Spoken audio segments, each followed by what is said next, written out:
Hello, నేను మీ CS రావు. కేంద్ర ప్రభుత్వం ఇబ్బడిమిబ్బడిగా తెలంగాణకు కాకుండా ఆంధ్రప్రదేశ్కి, బీహార్కి బడ్జెట్లో కేటాయింపులు జరిగాయి అనేది వినిపిస్తుంది. కానీ అది వాస్తవం కాదు అనేటువంటి అభిప్రాయం కూడా ఉంది. అసలు కేంద్ర బడ్జెట్లో ఆంధ్రప్రదేశ్కి ఇచ్చినటువంటి ప్రయారిటీ ఏంటి? అలాగే బడ్జెట్లో కేటాయింపులు జరిగేటువంటి రోజులే జగన్మోహన్ రెడ్డి ఢిల్లీ వెళ్ళారు. ఆయన రాష్ట్రపతి పాలన ఆంధ్రప్రదేశ్లో పెట్టాలని అంటారు.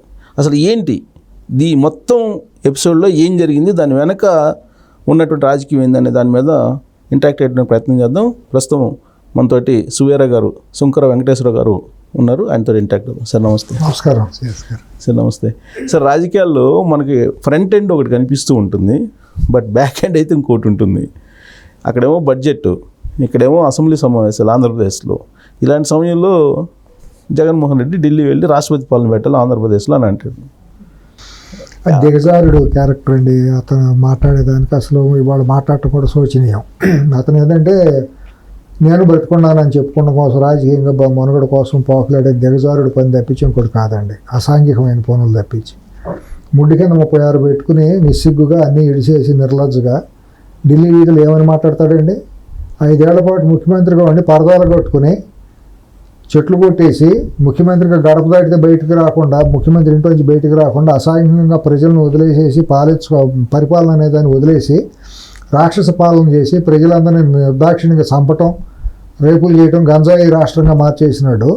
ఇవాళ రాష్ట్రపతి పాలన పెట్టడానికి సిగ్గుచారం ఉండాలి కదండి అడగటానికి. అడిగినట్టు జర్నలిస్టుల కన్నా ఉండాలి కదా. మాట్లాడింది ఎలా లైవ్ ఇవ్వటం కాదు కదా. నువ్వు గత 5 ఏళ్ళు ఏం చేసావు ఒక జర్నలిస్ట్ అనేవాడు అడగాలి కదా, ఒక మీడియా సంస్థ అడగాలి కదా, ఢిల్లీలో కానీ ఇక్కడ కానీ. నువ్వేమేమి డెవలప్మెంట్లు చేసావో, నీకు ఇవాళ జరిగిన నష్టం ఏముంది? రాష్ట్రపతి పాలన పెట్టాల్సినంత ఘోరమైన శాంతి భద్రతల సమస్య ఏమి తలెత్తిందనే మాట అడగాలి కదా. ఎవడెవడో దారిపోయేవాడు అలా పనిమాలినాడు మాట్లాడింది అలా తీసుకొచ్చి లైవ్ చేసేసి నువ్వు వార్తలుగా ప్రసారం చేస్తే తప్పు కదండి. సమాజానికి తప్పు, దాని మీద చర్చించడం కూడా తప్పు. కానీ ఒకటేంటంటే సమయం, సందర్భం ఉంటుంది ప్రతి దానికి కూడా. ఆడేమో కేంద్ర బడ్జెట్ ప్రవేశపెడుతున్నారు. అలాంటి సమయంలో ఈ రాష్ట్రానికి ఏదైనా కావాలని చెప్పి అడగడానికి వెళ్ళాలి. వాళ్ళ అసాంఘిక పనులు మనకు తెలిసిపోతున్నాయండి. మొన్న కూడా నాస్కామ్ గురించి లోకేష్ వీళ్ళందరూ ఏదో పెట్టుబడులు పెడతాం కోసం రెండని వీళ్ళు పిలిపించినప్పుడు ఈ వైసీపీకి చెందినటువంటి కొంతమంది సానుభూతి పరులు కానివ్వండి, బ్యాక్ ఎండ్ ఉండే వాళ్ళందరూ కూడా నాస్కామ్ ట్యాగ్ చేస్తా, మీరు ఇన్వెస్ట్మెంట్లకు ఆంధ్రప్రదేశ్ రామాకండి అని చెబుతా చాలా ట్వీట్లు చేసి లెటర్లు రాశారు అనేది మనకి తెలుస్తుందండి. ఇటువంటి అసాంఘికమైన పనులు వీళ్ళందరూ చేసేది. రాష్ట్రాన్ని అభివృద్ధి చేయడం వాళ్ళకి ఇష్టం లేదు. వైఎస్సీపీ అనే వాళ్ళకి రాష్ట్రం అభివృద్ధి చెందడం కానివ్వండి, పేద ప్రజలు బాగుపడటం కానివ్వండి, నిరుద్యోగులకు ఉద్యోగం రానివ్వటం కానివ్వండి, మహిళలు ధైర్యంగా పగలు రోడ్డు మీదకి రావడం కూడా వాళ్ళకి ఇష్టం లేదండి. వాళ్ళు దొమ్మిదారులు, దోపిడీదారులు, అసాంఘిక శక్తులు. వాళ్ళు డబ్బు కోసం ఎంతకైనా గడ్డి తింటారు, ఎంతకైనా దిగజారుతారు. రాష్ట్రాన్ని వీలైనంతవరకు సర్వనాశనం చేశారు. ఇంకా పూర్తిగా సర్వనాశనం చేసేసి బుప్పిట్ట పెట్టుకుని ఒక రాయలసీమను ఎట్టయితే ఫ్యాక్షన్ జోన్ లాగా మార్చారో అట్లా 13 జిల్లాలని కూడా ఫ్యాక్షన్ జోన్ లాగా మార్చాలనేది వాళ్ళ కుతంత్రం. దాన్ని అడ్డం పెట్టుకుని కోస్ట్ ఎమ్మట వచ్చే దాంట్లో డ్రగ్స్ కేంద్రంగా మార్చాలనేది వాళ్ళ ప్రణాళిక. ఈ కుటుంబం ఏదైతే టాంజానియాలో, ఆఫ్రికాలో ఎన్ని సంవత్సరాలు గత 25-30 ఏళ్ళుగా అసాంఘికమైనటువంటి నేరపూరితమైనటువంటి వ్యాపారాలు చేశారో, చీప్ లెక్కర్ అమ్మటం, మైన్స్ దోచేసుకుంటాం, ఇక్కడ రాయలసీమలో ఏదైతే చేశారో ఇదే మాఫియాని ఇప్పుడు ఆఫ్రికాలో వీళ్ళు చేసుకుంటూ వచ్చారు. అదే మోడస్ ఆఫ్ ఆపరాండిని 1924 మధ్య ఇక్కడ ఇంప్లిమెంట్ చేశారు. మొత్తం డిస్టిలరీస్ అన్నింటినీ గుప్పెట్ట పెట్టేసుకుని చాలా దారుణమైన కెమికల్స్ ఉన్న రసాయనాలు ఉన్నటువంటి చీప్ లెక్కర్తో మద్యాన్ని తయారు చేసి దాన్ని ప్రభుత్వ దుకాణాల ద్వారా అమ్మించి వేల లక్షల కోట్ల రూపాయలు దోచేసుకున్నారు. ఇంకా అవన్నీ ప్రజలు గుర్తించారు. ప్రజలందరికీ తెలుసండి, మనోఫాలకాల మీద అందరికీ ఇంకా మర్చిపోవాలి ఆ చీకటి గుర్తులు. ఇంకా ఎవరికి ఇద్దావాల ఎంతైతే వీళ్ళు ఒకసారి అవకాశం ఇద్దామని ప్రజలు ఒక్క అవకాశం ఇచ్చారో వాళ్ళు పశ్చాత్తాపడి నీకు ఎంత త్వరగా ఈ దరిద్రాన్ని దింపేసుకోవాలరా భగవంతుడు అని నిరంతరం పూజ చేసుకుని అంత గొప్ప మెజారిటీతో ఏకగ్రీవంగా ఇచ్చారు. అంటే ఏదో 39-40 మంది ఏదో నోటికి ఉన్నారు కాబట్టి నాకు కూడా ఉందే ఇంకా అని చెప్పు నిస్సిగ్గుగా మాట్లాడుతున్నారు వాళ్ళు. అంటే ఉంటారు ప్రజలు ఎప్పుడూ కూడా సగం పైగానే ఉంటారు, అటు ఇటు రెండేపులా ఉంటారు. 39 మంది ఉన్నారు కాబట్టి 100కి 39%, 40% దాకా ఉందని చెప్పుకుంటా 11 మంది ఎమ్మెల్యేలు గెలిస్తే, అస్తుపిస్తుగా గెలిస్తే నన్ను ప్రతిపక్ష హోదా ఇవ్వమని కోర్టుకు వెళ్తాడు. ఎక్కడ సిగ్గుచారం ఉండాలి చేసే పని అండి. వెళ్తా కనీసం ఇంగిత జ్ఞానం ఉండాలి కదా. కడుపు ఆనందం తినేవాళ్ళు ఎవరిని ఉండాలా? ఆ కేసు వేయాలంటే లాయర్ అనేవాడికి అక్కడ బుద్ధి ఉండాలిగా. ఆన్ రికార్డు ఉండే లాయర్ బుద్ధి ఉండాలిగా. ఈ పాయింట్ లేదబ్బాయి వేయటానికి వీలు లేదు, కోర్టులో ఇది అడ్మిట్ కాదని అని అన్నది కదా. అసలు కోర్టు ఎట్లా అడ్మిట్ చేస్తుందండి? ఇటువంటి ప్రిలిమినరీగా ప్రేయర్లోనే ఉంటుంది కదా కేసు నిలబడుతుందా లేదా, రాజ్యాంగ పరిధిలో ఉందా లేదా అనేది జడ్జి తెలిస్తేనే, ఆ మాత్రం తెలిసిన వాళ్ళగా జడ్జిలు వేసేది. న్యాయ వ్యవస్థకి జ్యుడిషియల్ అసలు లెజిస్లేషన్కి న్యాయ వ్యవస్థకి అసలు సపరేట్ రాజ్యాంగంలో ఎక్కడా కూడా లేదు కదా, ఇవి సపరేట్ వ్యవస్థలు కదా. సుప్రీంకోర్టు కొన్ని పదుల సంఖ్య తీర్పులు ఇచ్చింది. శాసన వ్యవస్థలోకి ప్రమేయం ఉండడానికి వీలు లేదు. ఒక లక్ష్మణ రేఖ ఉంది, దాన్ని దాటకూడదని. దాటకూడదు. We can't direct the legislation దీని అనేది చాలా స్పీకర్ను కానీ స్పీకర్ నిర్ణయాలు కానీ మేము ప్రశ్నించజాలం అనేది కొన్ని పదుల సంఖ్యలో తీర్పులు ఉన్నాయి. దాన్ని తోసిరాజుని అసలు నోటీసులు ఇవ్వడం ఏంటి, కోర్టు తీసుకుంటాం ఏంటి? అదే మీరు నేను కేసు వేస్తే ఈ పాటికి పెనాల్టీలు వేసి మన మీద కంటెంప్ట్ కేసులు వేసి మన ఈ పాటి రోడ్డు మీద కోర్టులో నిలబెట్టే ఈ కోర్టులో. అటువంటిది ఒక అసాంఘికమైన కేసు వేస్తే ఎట్లా అడ్మిట్ చేస్తారని, నోటీసులు ఎంత ఎట్లా ఇస్తారని అడ్మిషన్లోని కొట్టేయాల్సిన కేసుల్ని మనిషి మనిషికి పార్టీకి కోర్టులో తీర్పులు మారుతూ ఉంటాయా? అంతేగా దీని అర్థం. స్థాయిని బట్టి, హోదాలను బట్టి పేదవాడికి ఒక తీర్పు, ఉన్నవాడికి ఒక తీర్పు అని ఇస్తారా వీళ్ళు? దీన్ని అట్టగా అర్థం చేసుకోవాల్సి వస్తుంది కదా. అట్లా కేసు వేస్తే దాన్ని అడ్మిట్ చేయటం, నాకు ప్రతిపక్ష హోదా ఇవ్వాలని అడుక్కుంటాం. నీకు ఎట్లా ఇస్తారు ఆ ప్రతిపక్ష హోదా? దానికి ఒక పారామీటర్స్ ఉన్నాయి. నువ్వు మినిమమ్ 10%, 15% కూడా నీకు అసలు స్ట్రెంగ్త్ లేదు. అదేమంటే నాకు 39%, 40% వచ్చిందంటే, 40% వచ్చింది కాబట్టి 5 సంవత్సరాలని 40% డివైడ్ చేసి ముఖ్యమంత్రి చేయమని అడుగుతావు నువ్వు. అవి కూడా సోషల్ మీడియాలో రన్ అవుతుంది. ముఖ్యమంత్రి కావాలని కూడా ఆయన అప్లై చేస్తాడు, అడుగుతాడు. ఏంటి ఇది దౌర్భాగ్యంగా? కనీసం ఇంగిత జ్ఞానం ఉందా? అసలు లేదు. ఇంగిత జ్ఞానం మనిషికి, ఆ మనిషికి ఇంగిత జ్ఞానం, ఆలోచన ఏమి లేదండి. దురహంకారం, దుర్మార్గం, దోపిడీ, అరాచకం, అసాంఘికం పనులు తప్పించి అతను మనుషుల్లో లెక్క కాదండి. దురదృష్టం, దౌర్భాగ్యం కొద్దీ ముఖ్యమంత్రి అయ్యాడు. ఏదో యాక్సిడెంటల్గా ముఖ్యమంత్రి అయ్యాడు. ఎందుకంటే అటువంటి మూర్ఖులు జనాలు అక్కడ ఎక్కువ మంది ఉన్నారు కాబట్టి, ఆంధ్రప్రదేశ్లో సమాజంలో ఎక్కువ మంది ఉన్నారు కాబట్టి ఆ 40% కనపడుతుంది మనకు. ఆ మూర్ఖ జనం ఇంకా ఉన్నారు. అవును. కానీ ఇప్పుడు మనం దాన్ని ఓకే మీరు అన్నట్టు అతను అసలు ఉండకూడదు సమాజంలో, అంత ప్రమాదకారి అని చెప్పి చెబుతున్నారు. కానీ ఇప్పుడు ఉండేటువంటి పరిస్థితి ఏంటంటే సార్, మనకు ఆయన ఇక్కడ లెటర్ రాశాడు, అక్కడికి పోయి అల్లకొల్లం జరిగిపోతుంది ఆంధ్రప్రదేశ్లో అని చెప్పి చెప్పారు. 36 మంది అని మాట్లాడుతున్నాడు అండి. 36 మంది పేర్లు చెప్పాడా? 36 గ్రామాలు, 36 ఇన్సిడెంట్లు, 36 మంది వీళ్ళు హతులు, చంపిన వాళ్ళు వీళ్ళు. పుల్లయ్య చంపాడు మల్లయ్యని, ఎల్లయ్య చంపాడు పుల్లయ్యని, పలానా రెడ్డిని పలానా చౌదరి చంపాడు. ఏవి ఉండాలిగా? ఏమీ లేకుండా 35 మంది డిఎస్పీలని కమ్మాలను వేసుకున్నాడు. అప్పుడు అవాకులు చవాకులు బెదాడు కదా. ఆ 35 అనేది కలిసి వచ్చిందని మళ్ళీ 35, 36 అక్కడ ఢిల్లీలో వీధుల్లో మొదలెట్టి ఉంటాడు. 36 మందిని చంపి అప్పుడు 36 మంది డిఎస్పీలు అంటే జనం నమ్మారు కదా. మళ్ళీ అదే 35 ఫిగర్ కలిసి వచ్చింది, మళ్ళీ అదే వేస్తే మళ్ళీ జనం నమ్ముతారేమోనని 35 మందిని చంపేశారని చెప్పి కొత్త నాటకం మొదలెట్టాడు. సిగ్గుశరం ఏమైనా ఉందంటే మనిషికి? అసలు ఆందోళన మనిషి చేసే పైదేనా? అక్కడ వీధుల్లో వీధి భాగవతాలని అంటాం కదా, వీధుల్లో జరిగే భాగవతాలు చేస్తే అక్కడి నుంచి అఖిలేష్ యాదవ్ లాంటి వాళ్ళు వచ్చి సపోర్ట్ ఇవ్వడం. వాళ్ళకి సిగ్గుశరం ఉండాలి కదా, వాళ్ళకి ఇంగిత జ్ఞానం ఉండాలి కదా, వాళ్ళు ఇంకెంత దిగజారిన స్థాయిలో ఉండాలనుకోవాలి మనం. వాళ్ళకి ఇక్కడ ఏం జరుగుతుంది ఏంటి తెలుసుకుని కదా అక్కడికి వచ్చి సంఘీభావం ప్రకటించాల్సింది. వాళ్ళు అడవైన వాళ్ళు పిలిచి వెళ్ళిపోతారో వాళ్ళు. రాష్ట్రం ఒక పక్క ఇంకా 4 రోజులు అవ్వలేదండి. 4 రోజుల్లోనే ఇది అయిపోయిందని చెప్పి నీ వెంపర్లాడతాను, నీ ఇది నువ్వు ఇంత వెంపర్లాడేవాడు. మరి ఆ రోజు నువ్వు వీధుల్లోకి ఎందుకు రాలేకపోయావు? ప్రజలను ఎందుకు కలవలేకపోయావు? పరసాలు కట్టుకుని ఎందుకు వెళ్ళావు? ఒక ఆడది వెళ్ళినట్టు పరదాలు కట్టుకెళ్ళావు కదా. నువ్వు మొగాడికి హీరో అయితే ఆ రోజు మరి నువ్వు ఎందుకు రాలేదు? బయటికి ఎందుకు రాలేదు? ఆ బుల్లెట్ ప్రూఫ్ కార్లు, ఈ కారులో నువ్వు ముఖ్యమంత్రిగా ఉండి అంత విశృంఖలత్వం ఎందుకు చేసావు? అరాచకం చేసావు? జనాలను ఎందుకు భయపెట్టావు? నువ్వు అంత తెగింపు, నువ్వు అంత పబ్లిక్ లీడర్ అయితే ఇవాళ నువ్వు అడగాల్సిందేది? నువ్వు 5 ఏళ్లలో ప్రతిపక్ష అధికార పక్షంలో ఉండి నువ్వు స్పెషల్ స్టేటస్ గురించి ఏ రోజున ధర్నా చేసావా? ఏ రోజునకి వేరే ప్రాజెక్టుల గురించి అడిగావా? పోనీ ధర్నా చేసావా? పోలవరం ప్రాజెక్టు నిధులు నువ్వు ధర్నా చేసావా? ఆ రోజు ఏమి ఢిల్లీ వీధులు ఎక్కలేదు కదా. ఆ రోజు ప్రభుత్వాన్ని మెడలోస్తానన్నాడు. ఏదైనా నువ్వేమో 10 రూపాయలు తీసుకొచ్చావు పని? ఒక ప్రాజెక్ట్ నీ చేతుల మీదుగా ఏమైనా ఆంధ్రప్రదేశ్లో రూపుదాల్చిందా 5 ఏళ్లలో? కేంద్ర నిధుల ద్వారా కానీ, నీ పోరాటం ద్వారా కానీ, నీవు చేసిన కృషి ద్వారా ఇంటర్నేషనల్ ప్రాజెక్టులు ఏమైనా రావటం కానీ, జాతీయ స్థాయిలో ఏమన్నా ఒక ప్రాజెక్ట్ వచ్చిందా? రైల్వే జోన్ నువ్వు తీసుకొచ్చావా? ఉండ పోర్టులన్నింటినీ అదానికి అమ్మేసావు కదా. మిలాఖత్ అయిపోయి మొత్తం ఆ పోర్టుల ద్వారా నువ్వు డ్రగ్స్ ఇంపోర్ట్ చేసుకున్నావు కదా. నువ్వు చేయని అసాంఘిక కార్యక్రమాలు ఏంటి? అక్కడ దళితుల మీద దాడులు చేసావు, మైనారిటీల మీద దాడులు చేసావు, ఆస్తులు ఆక్రమించుకునే ప్రయత్నాలు చేసావు, గంజాయి కేంద్రంగా చేసావు రాష్ట్రాన్ని. ఎర్రచంద్రం మొత్తాన్ని 1000 కోట్ల రూపాయల ఎర్రచంద్రాన్ని తరలింపు చేసావు నీ పార్టీ వాళ్ళ ద్వారా, నీ వాళ్ళ ద్వారా. ఇంకో మాట చెప్పాలంటే ఎక్కువ మంది నీ కులస్తుల ద్వారానే అక్కడ గంజాయి రెడ్ శాండిల్ స్మగ్లింగ్ జరిగింది. ఇసుక మొత్తాన్ని గుప్పిట్లో పెట్టావు. నువ్వు చేయని అసాంఘిక కార్యక్రమం ఏంటి? నువ్వు చేసిన సర్వనాశనం చేసి నిస్సిగ్గుగా అన్ని ఇడిచేసింది అన్నిటికీ ఈదికి పెద్ద అన్నట్టు, అన్ని ఇడిచేసింది ఈదికి పెద్ద ముత్తైదులాగా తయారైందని సామెత అంటారు. అన్ని నడి బజార్లు అన్ని ఇడిచేసి నువ్వు హత్యాకాండలు చేసి వేల మందిని చంపేపించి నీ ద్వారా నువ్వు ఢిల్లీలో నిస్సిగ్గుగా అన్ని సిగ్గుశరం వదిలేసి నువ్వు ధర్నాలు చేస్తావా? కడుపు ఆనందిన వాళ్ళు చేసే పనులని ఇవన్నీ కూడా. కానీ మీరేమో జరిగిన దాన్ని ఆయన నేచర్ని చెబుతున్నారు, కానీ ఆయన నెక్స్ట్ ఫ్యూచర్ ప్లాన్ ఏంటి అనే దాని మీద నాగబాబు ఒక కామెంట్ చేశాడు. ప్రతి జిల్లాకి 10 కోట్ల రూపాయలు ఇచ్చి రాష్ట్రంలో అల్లకొల్లం చేయడానికి ఒక కుట్ర చేస్తున్నాడు జగన్మోహన్ రెడ్డి అని.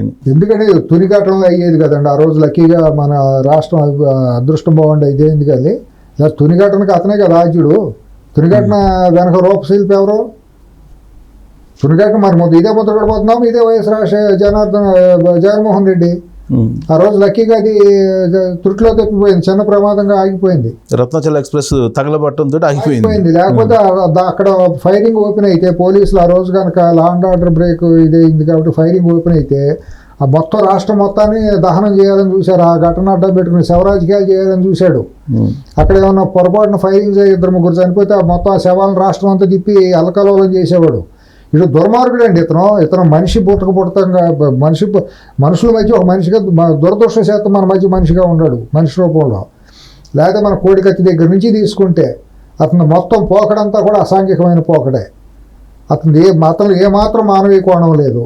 ఇప్పుడు ఏడాదికి 1500 కోట్లు, జిల్లాకి 10 కోట్లు అని లెక్క కూడా చెప్పి నాగబాబు చెప్తున్నారు కదండి. గంజాయి డబ్బు ఉంది, గంజాయి రూపంగా లక్షల కోట్లు దోసుకున్నారు. మొన్న ఎపిసోడ్లో మీకు చెప్పాను. ఉత్తరాంధ్రలో కొన్ని వేలాది ఎకరాల్లో లిఫ్ట్ ఇరిగేషన్లో డ్రిప్ ఇరిగేషన్లో పెట్టుకుని రాయలసీమకి చెందినటువంటి వాళ్ళు, అతని పార్టీకి చెందినటువంటి వాళ్ళు, అతని కులస్తులు వెళ్ళి అక్కడ ఉత్తరాంధ్రలో గంజాయి తోటలు పండించారు 5 సంవత్సరాలు.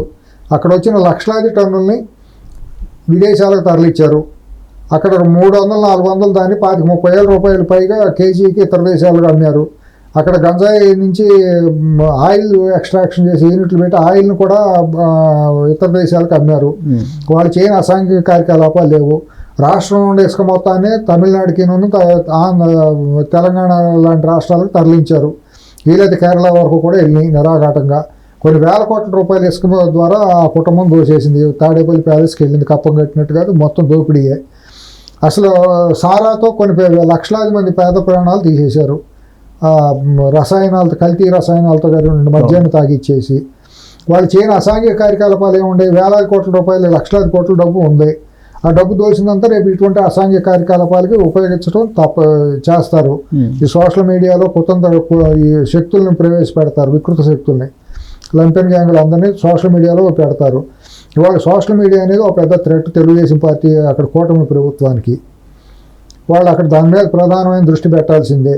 ఈ కృత్రిమమైన వార్తలను వండి వార్చే హ్యాండిల్స్ ఎక్కడెక్కడైతే ట్విట్టర్లోను, ఫేస్బుక్లోను, ఇటువంటి లేకపోతే యూట్యూబ్లో వచ్చే ఉంటాయో వాళ్ళ మీద నిర్దాక్షిణ్యంగా ప్రజాస్వామ్యం, సింగనాదం, చట్టాలు అనేది లేకుండా చట్టపరంగా నేను ఒక వార్త మాట్లాడాను లేకపోతే నేను రిలీజ్ చేశానంటే తప్పు వార్త కంప్లైంట్ వచ్చినా నేను రుజువు చేయమని చెప్పాలి. రుజువు చేయాల్సిన జర్నలిజం సూత్రం ప్రకారం ఒక 5% అన్న ఆధారం ఉండాలి. మిగతాది ఇన్వెస్టిగేషన్ సంస్థలు తెలుస్తుంది ఉన్నాయో లేదు. అసలు నిరాధారంగా బేస్లెస్ తీసుకొచ్చేసి కృత్రిమైన వార్తలు వండి వార్చేసేయటం, అసలు ఏం జరగకుండానే వెళ్ళిపోయి దాన్ని వాళ్ళ వేలల్లో సర్క్యులేషన్ చేయటం, అది 2 రోజులు అయ్యేటప్పటికి దాన్ని వికృత రూపం దాల్చడం, దాని పర్యవసానాలు ఇవన్నీ జరుగుతుంది. రాష్ట్రానికి అడ్డంకులండి. ఇప్పుడు ఆయన చేసిన కామెంట్ సార్ మనం యథాలాపంగా చేసిన కామెంట్ అనుకోవాలా, లేదంటే ఏడాది 1500 కోట్లు పెట్టి అల్లకొల్లను సృష్టించి మధ్యంతర ఎన్నికలు తీసుకురావాలనేది కుట్ర జగన్మోహన్ రెడ్డి అంటారు? 100% కుట్ర. నాగబాబు గారు మా వ్యాఖ్యలో 100% రిలవెన్స్ ఉంది, సత్యం ఉంది. దాని వెనకాల ఆ ప్రమాదం పొంచి ఉంది. ఇది కూటమికి 164 మంది ఎమ్మెల్యేలు ఉన్నప్పటికీ మధ్యంతర ఎన్నికలు తీసుకురావడానికి చేస్తారండి. మీరు ఇక్కడ చెన్నారెడ్డి గారిని దింపడానికి 400 మందిని చంపలేదు ఆ రోజు. వాళ్ళు ఆ కుటుంబం చేయని దురాఘాతాలు ఏముందండి? ఎన్నైనా చేస్తారు బరిదెగిచ్చిన వాళ్ళు. కాబట్టి ఎట్టి పరిస్థితుల్లోనూ జాగరూకత ఉండాల్సిందే కూటమి ప్రభుత్వం. దీని వెనక బీజేపీ వాళ్ళ కొంతమంది హస్తం ఉంది. 100% ఉంది బీజేపీ వాళ్ళ హస్తం ఆ వికృత శక్తి వెనకాల. దాంట్లో ఎటువంటి సందేహం లేదు. బీజేపీని పూర్తిగా అంటలే నేను. బీజేపీలో కొందరు హస్తం అతనికి సపోర్ట్ ఉంది, మద్దతు ఉంది. రాష్ట్రం నుంచి మొదలైతే ఢిల్లీ వరకు కూడా అతనికి ఇంకా మద్దతు దొరుకుతుంది ఢిల్లీలో. అటువంటి వికృత శక్తులకి, సంఘ వ్యతిరేక శక్తులకి బీజేపీ ఏ రకంగా మద్దతు ఇస్తుందండి? పని నీ మతమా? నీ హిందూ మతం అని పూజించే వ్యక్తి కాదు కదా. ఏ రకంగా నువ్వు అటువంటి శక్తులు వికృత శక్తులు నువ్వు పెంచి పోషిస్తావు? నీ పార్టీలో ఉండి కొంతమంది అటు మోచేతి నీళ్ళు తాగుతా అంటే వాళ్ళు ఎవరో నీకు తెలియదా?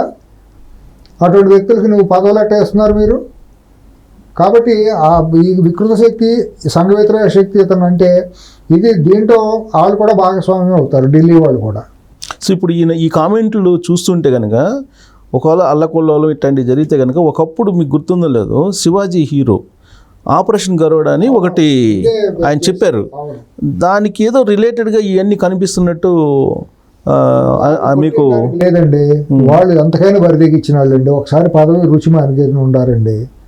వీళ్ళు ఇంకా శాస్త్ర ప్రకారం వెళ్తామని చెబుతున్నారండి. తెలుగుదేశం ప్రభుత్వం, కూటమి ప్రభుత్వం శాస్త్ర ప్రకారం వెళ్తే కుక్క పిల్లలు అయినాయి అని చెప్పి ఒక ఊళ్ళో సామెతలు, ముతక సామెతలు చెప్పుకుంటారు. అట్లాగే ఇప్పుడు వీళ్ళు అదే శాస్త్ర ప్రకారం వెళ్తాము చేస్తామని అనడం పద్ధతి కాదండి. నిన్న చంద్రబాబు నాయుడు గారు కూడా అసెంబ్లీలో మేము కక్షాదింపు చర్యలు చేయము, మేము చాలా శాస్త్ర ప్రకారం వెళ్తాము, మేము అభివృద్ధి పథంలో ముందుకెళ్తాం, నిన్ను నమ్మేవాళ్ళు ఎవరు ఉండరు. ఆయన ఇంకా పొరపాటు పాత మోసదారులోనే వెళ్తున్నారు. అంటే నేనేమి అసాంఘికంగా వెళ్ళిపోయి కొట్లాడమని చట్ట వ్యతిరేక పనులు చేయమని నేను అంటే ఇప్పుడు అల్లకొల్లను సృష్టించడానికి ప్రయత్నం చేస్తున్నప్పుడన్నా ముందుగా అలర్ట్ అనేది కావాల్సింది ఏంటంటే మీరు అవన్నీ చెప్పుకోవాల్సిన అవసరం లేదు. నేను శాస్త్ర ప్రకారం చేస్తాను, లేకపోతే నేను రాజ్యాంగం ప్రకారం చేస్తాను, కక్షాదింపు చేస్తాను అంటే కాదు. నువ్వు సంఘ వ్యతిరేక శక్తుల మీద దృఢమైన నిర్ణయం, కఠినమైన నిర్ణయం తీసుకుంటాం చట్ట వ్యతిరేకం ఎట్ట అవుతుంది? చట్ట వ్యతిరేకం ఎట్ట అవుతుందండి? ఇప్పుడు నిన్న వాళ్ళు వెళ్ళిపోయి వినుకొండలో జరిగిన హత్యలని వీళ్ళు చేయించిన హత్యలాగా దుర్మార్గంగా ప్రచారం చేశారు, అలకలోలం చేయాలని చూశారు. నేను శాస్త్ర ప్రకారం చేస్తానన్నారు. మొన్న మాత్రంపల్లిలో ఫైల్ తగలబెట్టారు. మీకు ఇంకోటి పీలేరుది తుపాకీ తీసుకొని పోయి తెలుగుదేశం కాల్చాలని చూసి ఇది చేశారు.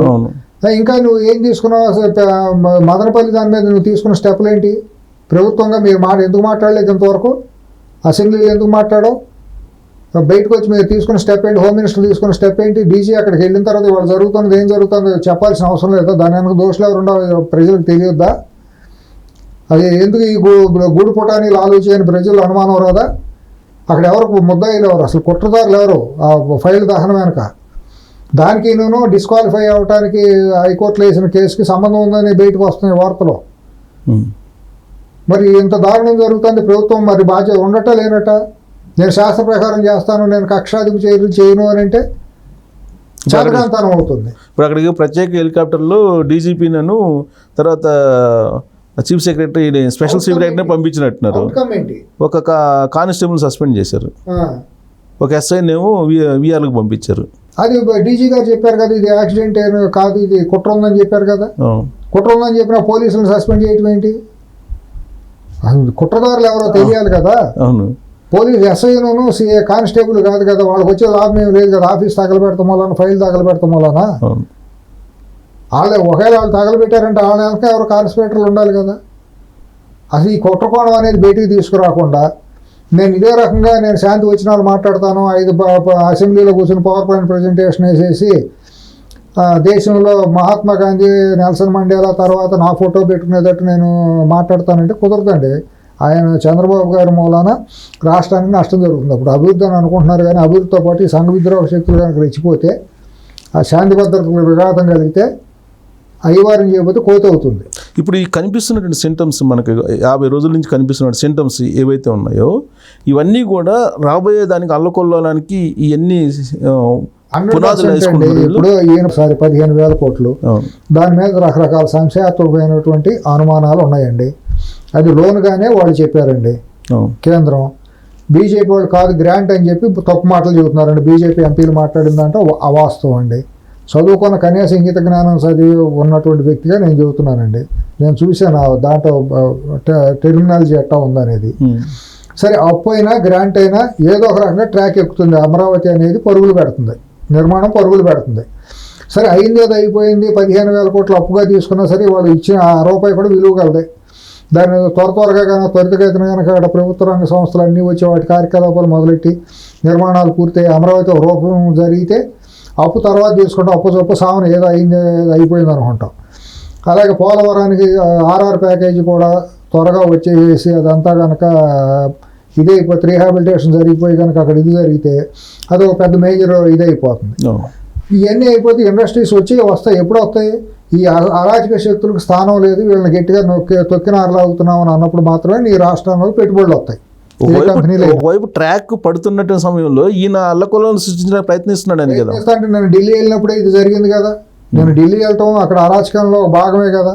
ఒక పక్క అక్కడ కేంద్రం మన మీద ప్రేమ లేకపోయినా వాళ్ళు రాజకీయం చేసి ఇదైనా సరే అది సౌత్ తల్లి ప్రేమే చూపించిందండి. రైల్వే ప్రాజెక్ట్స్ కొంచెం ఇచ్చినట్టున్నారు, అట్రాక్టివ్ ఇచ్చారండి. అంతవరకు మనం దాన్ని ఇచ్చిందని మనం కాదంటానికి వీల్లేదు. ఇవ్వాల్సిన దానికంటే ఊహించిన దానికంటే తక్కువ ఇచ్చారు అనేది వాస్తవం. ఎందుకంటే ఆ రోజు రాష్ట్ర విభజనలో బీజేపీ అనే పాత్ర కూడా 50% ఉంది, కాంగ్రెస్ అంతా బీజేపీ కూడా అంతే పాత్ర ఉంది. ఒకడు కత్తితో పొడిచాడు, రెండోవాడు చేతికి కత్తిచ్చాడు, ఇట్లా పొడవమని చెప్పాడు. తెలుగు తల్లిని ఇద్దరు ఆ రెండు పార్టీలు అటు పొడిచేసినాయి. పొడిచేసిన తర్వాత లేదు మేము బతికిస్తాము, మేము ఆపరేషన్ చేసి తల్లిని మేము నిలబెడతామని చెప్పారు. రెండు పార్టీలు చెప్పారు. కాంగ్రెస్ అధికారం కోల్పోయింది, బీజేపీ 10 ఏళ్ళ నుంచి అధికారం వచ్చింది. 14-19 మధ్యలో కొంత ఇల్లు గృహ నిర్మాణం వెంకయ్య నాయుడు గారు ఉన్న టైంలో విభజన చట్ట ప్రకారం కొన్ని కేంద్ర సంస్థలు రావటం, వాటికి స్థలాలు ఇవ్వటం అన్నీ జరిగిన మాట వాస్తవం. కానీ అప్పుడు కూడా అనుకున్నంత విధంగా ప్రధానమంత్రి వచ్చి అమరావతికి శంకుస్థాపన చేసినప్పుడు ఇచ్చిన హామీలు నెరవేర్చలా. ఆయన ఇంటో సొమ్ము ఇవ్వట్లేదు, గుజరాత్ రాష్ట్రం సొమ్ము ఇవ్వట్లేదు కదా. భారతదేశంలో పార్లమెంటు చట్టం ప్రకారం జరిగిన విభజన హామీల ప్రకారం ఇవ్వాల్సిన నిధులు కూడా ఇవ్వలేదు ఆయన. అప్పటి నుంచి కక్ష కట్టాడు తెలుగు జాతి మీద. ఒక అసాంఘిక శక్తికి సపోర్ట్ ఇచ్చాడు. 5 సంవత్సరాలు రాష్ట్రాన్ని పడుకోబెట్టారు దిగ్విజయంగా బీజేపీ వైసీపీ కలిపి. బీజేపీ నాయకులు 5 ఏళ్ల పాటు వైసీపీ మోచేతి నీళ్ళు దాకా అమ్ముడుపోయారు, పూర్తిగా ఏకపక్షంగా మారారు. వాళ్ళకి బీజేపీకి వైసీపీకి తేడా లేనట్టు నడిచారు 5 సంవత్సరాల పాటు నాయకత్వం, రాష్ట్ర నాయకత్వం అదంతా కూడా. లాస్ట్ 2 ఏళ్లలో కొద్దిగా నాయకత్వం మారి పురంధేశ్వర్ గారు ఇటువంటి వాళ్ళు వచ్చిన తర్వాత కొంత అక్కడ కథలకు మొదలైంది. వ్యక్తిత్వం వాళ్ళ సొంత మనుగడ ఒక వాయిస్ పెరగడం మొదలైంది. అయినా కూడా అది నామ మాత్రమే, పూర్తిగా నమ్మడానికి లేదు వాళ్ళని. 100% లేదు. కానీ విచిత్రమైన పరిణామం ఏంటంటే బడ్జెట్ కేటాయింపులు అయిపోయిన తర్వాత ఆంధ్రప్రదేశ్కి ఏదో ఇచ్చేసారు మాకు ఇవ్వలేదు అనేది తెలంగాణ లీడర్లు చెప్తున్నారు. కల్పించడం అండి, ఇదంతా భ్రమలు కల్పించడమే. తెలంగాణకు రాకపోవడం అనేది కరెక్టే, మన కళ్ళ ముందే ఫిగర్స్ కనపడుతున్నాయి కదా, ఏం ప్రత్యేక ఇది లేదనేది. తెలంగాణకు రాకపోవడం చేయకపోవడం అనేది పక్కన పెడతాం. ఎందుకంటే ఆల్రెడీ హైదరాబాద్లో అంటే ఒక గ్రోత్ ఇది అనేది ఒకటి ఉంది, ఒక ఇంజిన్ అనేది ఒకటి ఉంది, ఒక పెద్ద మెగా ఇంజిన్ లాంటిది ఒకటి ఉంది. భారతదేశంలో ప్రముఖ 5-6 నగరాల్లో హైదరాబాద్ ఒకటి చేరిపోయింది. తెలంగాణకి కేంద్ర ప్రభుత్వం సపోర్ట్ చేయకపోయినా కూడా వచ్చి నిధులు వరద కంపెనీలు వస్తాయి, డెవలప్మెంట్ అనేది నడుస్తూ ఉంటుంది, చేయాల్సిందే. బట్ దక్షిణ భారతదేశం మీద మాత్రం బీజేపీ సౌత్ తల్లి ప్రేమ చూపిస్తుంది అనేది నిర్వివాదాంశం. దక్షిణ భారతదేశంలో ప్రాజెక్టులు ఇవ్వటం కానివ్వండి, నిధులు ఇవ్వటం కానివ్వండి అనేది వాళ్ళకి దక్షిణ భారతదేశం మీద ప్రేమ లేదు. అది ఉత్తర భారతీయ పార్టీ, హిందీ పార్టీ. అది ఇతర ద్రవిడ భాషలు మాట్లాడే వాళ్ళ మీద బీజేపీకి ఎటువంటి ప్రేమ లేదు, ఓన్లీ నటనే వాళ్ళకు ఉంది. నటన కోసమే సెంగోల్ లాంటి దాన్ని పార్లమెంట్లో ప్రతిష్ఠించడం, ప్రజలను మోసగించడంలో భాగంగానే ఏదో తమిళనాడు నుంచి మేము ఇచ్చేసామని చెప్పి ఇక్కడ ప్రచారం చేసేయటం, ఇవన్నీ మోసమేనండి. వాళ్ళకి ఎట్టి పరిస్థితుల్లో నరనరానా కూడా ఉత్తర భారత హిందీ భావజాలం మనువాద పార్టీతో ఉన్నటువంటి సిద్ధాంతంగా ఉన్నటువంటి బీజేపీ వాళ్ళు సౌత్ ప్రేమ సౌత్ ఇండియా మీద చూపిస్తున్నారు మాట వాస్తవం. కానీ ఇక్కడ ఉండేటువంటి బీజేపీ లీడర్లు అయినా కనీసం ఈ విషయాన్ని తెలుసుకొని సౌత్ ఇండియాకి అన్యాయం జరుగుతుందని కనీసం వాళ్ళు వాయిస్ వినిపించకపోగా ఇది లేదు కదండి, ఉండదు. ఇది సొంత మనుగడ ఉండదు కదా, వాళ్ళకి అంత ఇది ఎందుకుంటుంది. ఇప్పుడు ఏలేటి మహేశ్వర్ రెడ్డి ఆయన బీజేపీ శాసనసభ పక్ష నేత, ఆయన ఏమంటాడు, అసలు ప్రత్యేక హోదా ఇస్తే తెలంగాణ ఎడారి అయిపోయింది, అందుకే ప్రత్యేక హోదా ఆంధ్రప్రదేశ్కి ఇవ్వలేదు అని అంటే మోసం చేసాం మేమని బీజేపీ తరఫున మాట్లాడటమే కదా. అది విఘ్నతతో మాట్లాడింది అనాలా, అజ్ఞానంతో మాట్లాడింది అనాలా, వాళ్ళకే వదిలిపెట్టాలి. ఇక అటువంటి భాష మాట్లాడటం అనేది ఏ రకమైన మెసేజ్ వెళ్తుంది అనేది ఆల్రెడీ వెళ్ళిపోయింది. నిన్న అసెంబ్లీలో మాట్లాడింది, ఇవాళ మీడియాలో వచ్చేసింది. అయినా కూడా ఆంధ్ర వాళ్ళకి ఇంకా లేదు. ఇప్పుడు విచిత్రం ఏంటంటే ఇక్కడ వచ్చింది 15,000 కోట్లు రాలేదని చెప్పడానికి అడకత్తిలో పోక చెక్కలాగా వాళ్ళు తెలుగుదేశం కూటమి ప్రభుత్వం తయారైపోయింది. మాకు ఇవ్వలేదంటే ఒక బాధ, ఇచ్చారంటే ఒక బాధ. ఇచ్చారని కృతజ్ఞతలు చెప్తున్నారు కదా, తీర్మానం కూడా చేశారు కదా, తీర్మానం చేసి ఎందుకంటే మరి ఇవ్వలేదంటే మరి అవతలాలతో ఇదవుతుంది కదా, మొగుడు కొట్టినందుకు తోడు కూడా నవ్వినందుకు అన్నట్టు ఇవాళ ఆ పరిస్థితి అయిపోయింది. రావాల్సినవి ఇంకా ఎంతో ఊహించుకోవాలి. సరే ఇంకా 5 ఏళ్ళు ఉంది కాబట్టి ఇవాళ కొత్త సంవత్సరం కాబట్టి మనగోళ్ళలో ఇంత నెలే కదా అక్కడ కేంద్రంలో వచ్చింది. ఇవాళ తొలిగా పారాయణ కూడా ఆరినట్టే ఇవాళ లెక్క. ఇంకా భవిష్యత్తు చాలా ఉంది. రేపు శోభనము పిల్లలు కంటాం ఇవన్నీ ఉంటాయి కదా భవిష్యత్తులో. ఇప్పుడు ఇంకా ఊనే మూడు అయింది కార్యక్రమం అయింది, అత్తగారింటికి కోడలు వెళ్ళినట్టే అనుకోవాలి. ఇష్టం లేకపోయినా మనం ఇష్టం ఉన్నట్టుగా నటించాలంటారు. నటిస్తుంది మరి అంత ఎందుకు, తర్వాత లోపలికి వెళ్ళి బాధపడటం తప్పించి ఇంకేం లేదు. ఇష్టం లేని బలవంత పెళ్ళి ఇది. సరే ఇది ఎంతవరకు వెళ్తుంది అనేది భవిష్యత్తు చూడాలి.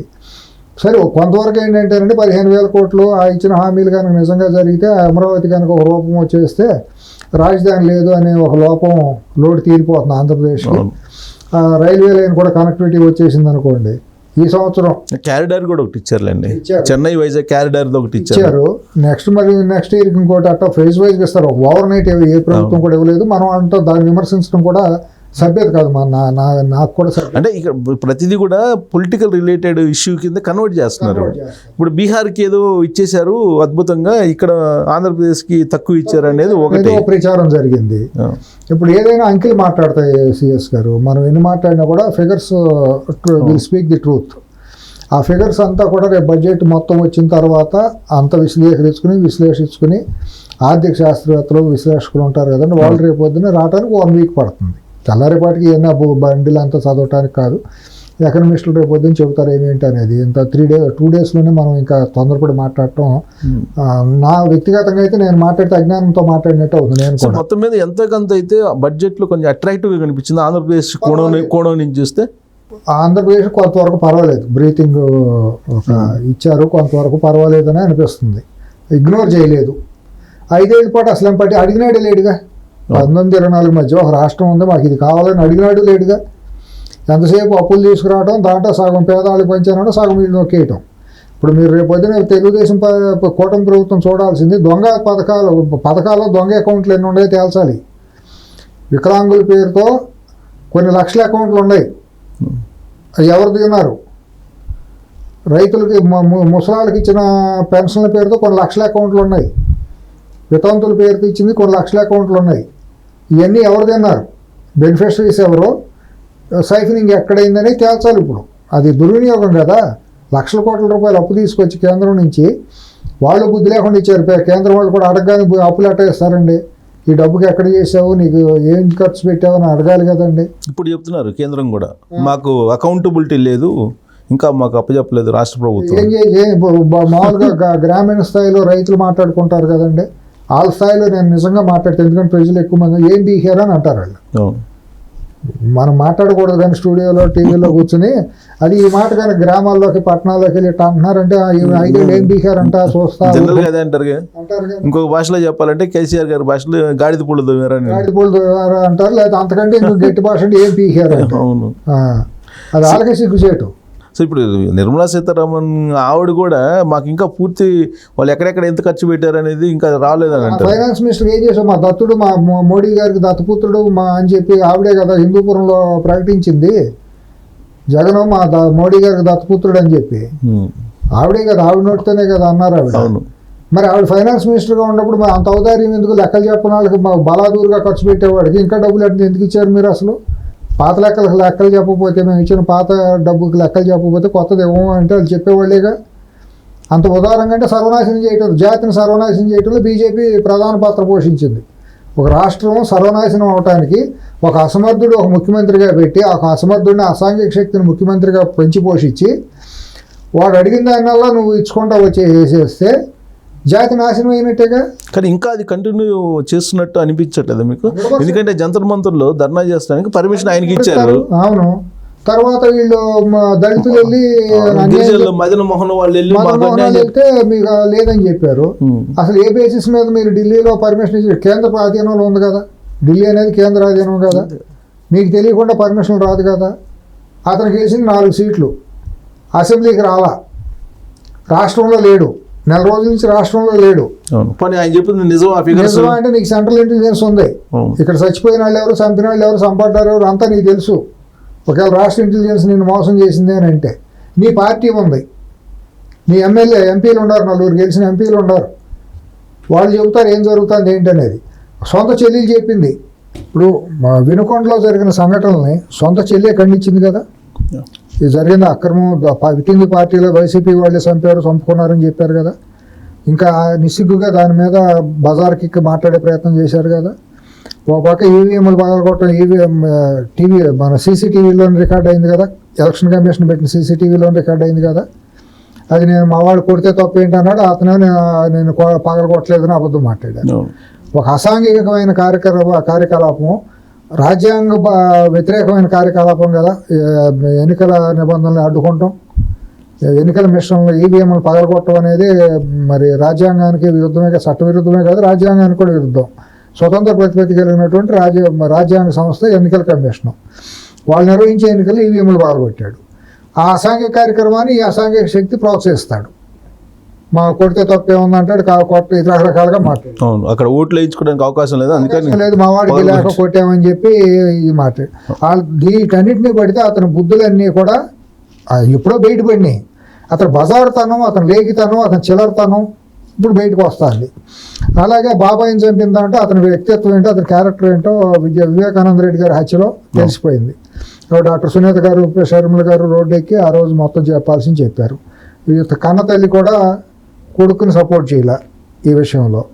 ఇటువంటి సంఘ వ్యతిరేక శక్తి తప్పనిసరి పరిస్థితుల్లో అతను అక్రమంగా సంపాదించిన లక్షల కోట్ల ధనమాదంతో చంద్రబాబు నాయుడు గారు రాజకీయంలో ఉండకూడదనే చాలా శక్తులు పనిచేస్తున్నాయి. ఇటు తెలంగాణలో కొన్ని శక్తులు పనిచేస్తున్నాయి, కేంద్రంలో ఉన్న బీజేపీలో కొన్ని శక్తులు బహిరంగ మాట్లాడదు. బీజేపీ ఇక్కడ బీఆర్ఎస్, అక్కడ వైసీపీ, మూడు తప్పకుండా చంద్రబాబు నాయుడు గారికి వ్యతిరేకంగా పనిచేసే శక్తులే.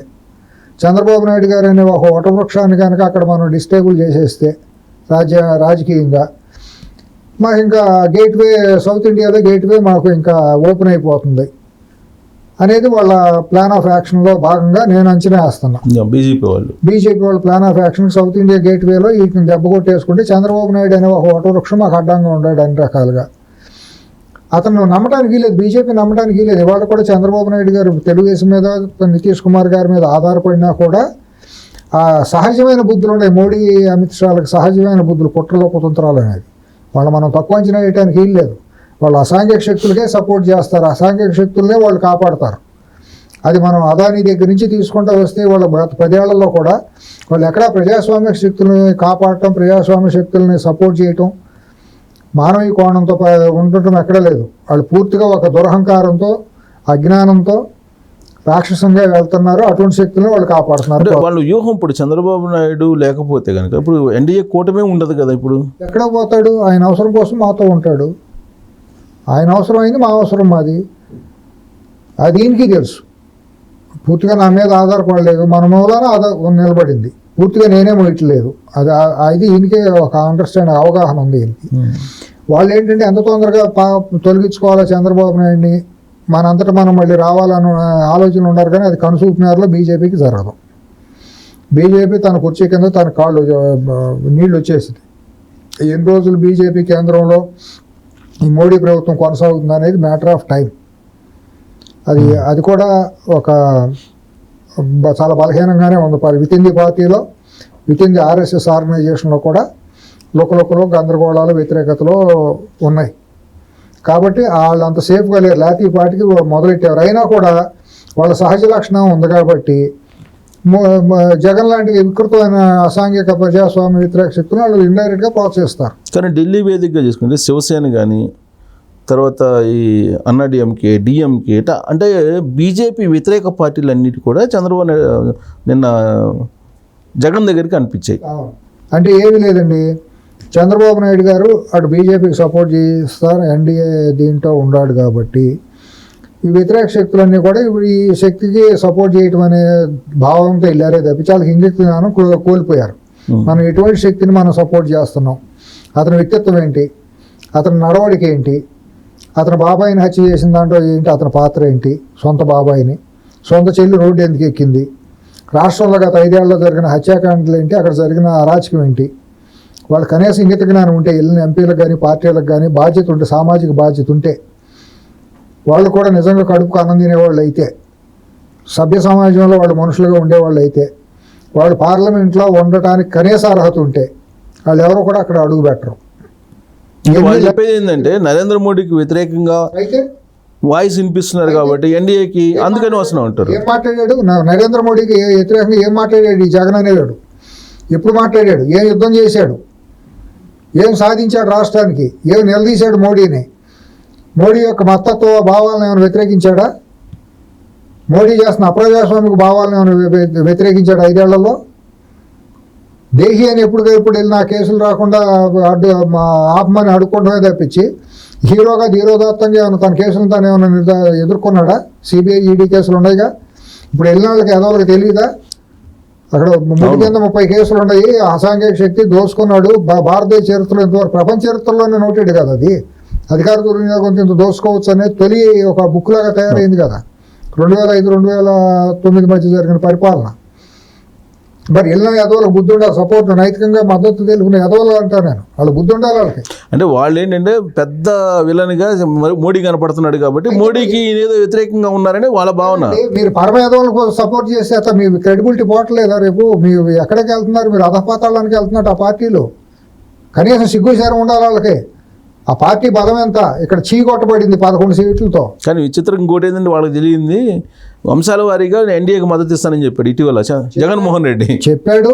ఓ పక్క సొంత పార్టీలో ఎంపీ బజార్కి ఎక్కి ఒక మహిళ, ట్రైబల్ మహిళ బిడ్డ తండ్రి అయ్యాడని చెప్పి ఆవిడ సొంత భర్త రోడ్డు ఎక్కాడు. నాకు ఆ న్యాయం చేయమని అదే ఢిల్లీ వీధిలో ఆయన తిరుగుతున్నాడు. నా భార్యకు పుట్టిన బిడ్డకు తండ్రి ఎవరనేది భారతీయ చరిత్రలో ఇది తొలిసారి. ఇటువంటి విచిత్రమైన ఘటన, ప్యాథటిక్ ఘటన. చాలా సొంత లీగల్ హస్బెండ్ నా భార్యకి బిడ్డ పుట్టాడు, ఆ బిడ్డకు నేను తండ్రి కదా, అదే బిడ్డ తండ్రి ఎవరో తేల్చమని చట్టం ఎక్కడం అనేది మన మహాభారతంలో ఎక్కడ కూడా చదువుకోవాలి ఇటువంటి కథలు. తొలిసారి భారతీయ చరిత్రలో మనం చూస్తున్నాం. అది కూడా జగన్మోహన్ రెడ్డి హయాంలో జరిగిన సంఘటన. అతను హైలీ ఎడ్యుకేటెడ్, ఒక ట్రైబల్ లేడీ రాష్ట్రపతిగా ఉంది. అటువంటి భారతదేశంలో మరి ఒక ట్రైబల్ కుటుంబంలో పెట్టింది ఎవరు? వైసీపీ ఎంపీ, ఇప్పుడు ప్రధాన ఆరోపణలు ఎదుర్కొంటున్నటువంటి వ్యక్తి.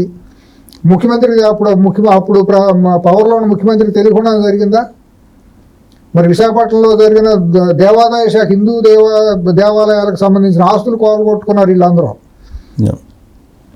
హిందూ దేవాలయాలే కదా. అక్కడే ప్రేమ సామ్రాజ్యం నుంచే కదా వచ్చింది మొత్తం, వీళ్ళ వెబ్సైట్ వచ్చింది అక్కడి నుంచే కదా వీళ్ళు అరాచకంగా దోసుకుంది.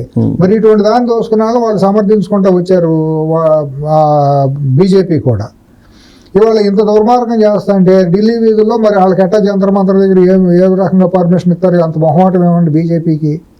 అంత అవసరం ఏముంది అంటే పార్లమెంట్ రాజ్యసభలో వాళ్ళు 10 సీట్లు ఉన్నాయి కాబట్టి ఆ 10 సీట్లు బిచ్చం మెతుకుల కోసం వీళ్ళు ఆశపడటం బీజేపీ వాళ్ళు.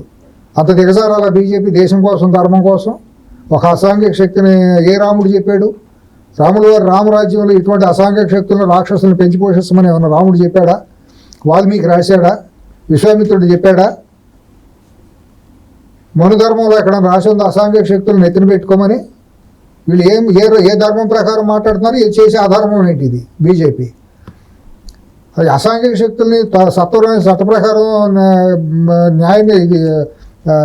న్యాయాన్ని నిర్ధారించి న్యాయస్థానాల్లో కోర్టులు కేసులు విచారించి ఏదో ఒకటి తేల్చాలి కదండి.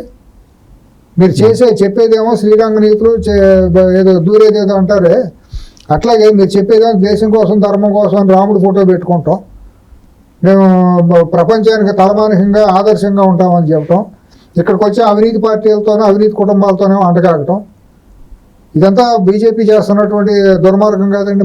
ఎక్కడ చూసినా కూడా టెక్నికల్గా డబుల్ ఇంజిన్ సర్కారు, ఇక్కడ ఎన్డీఏ అక్కడ ఎన్డీఏ.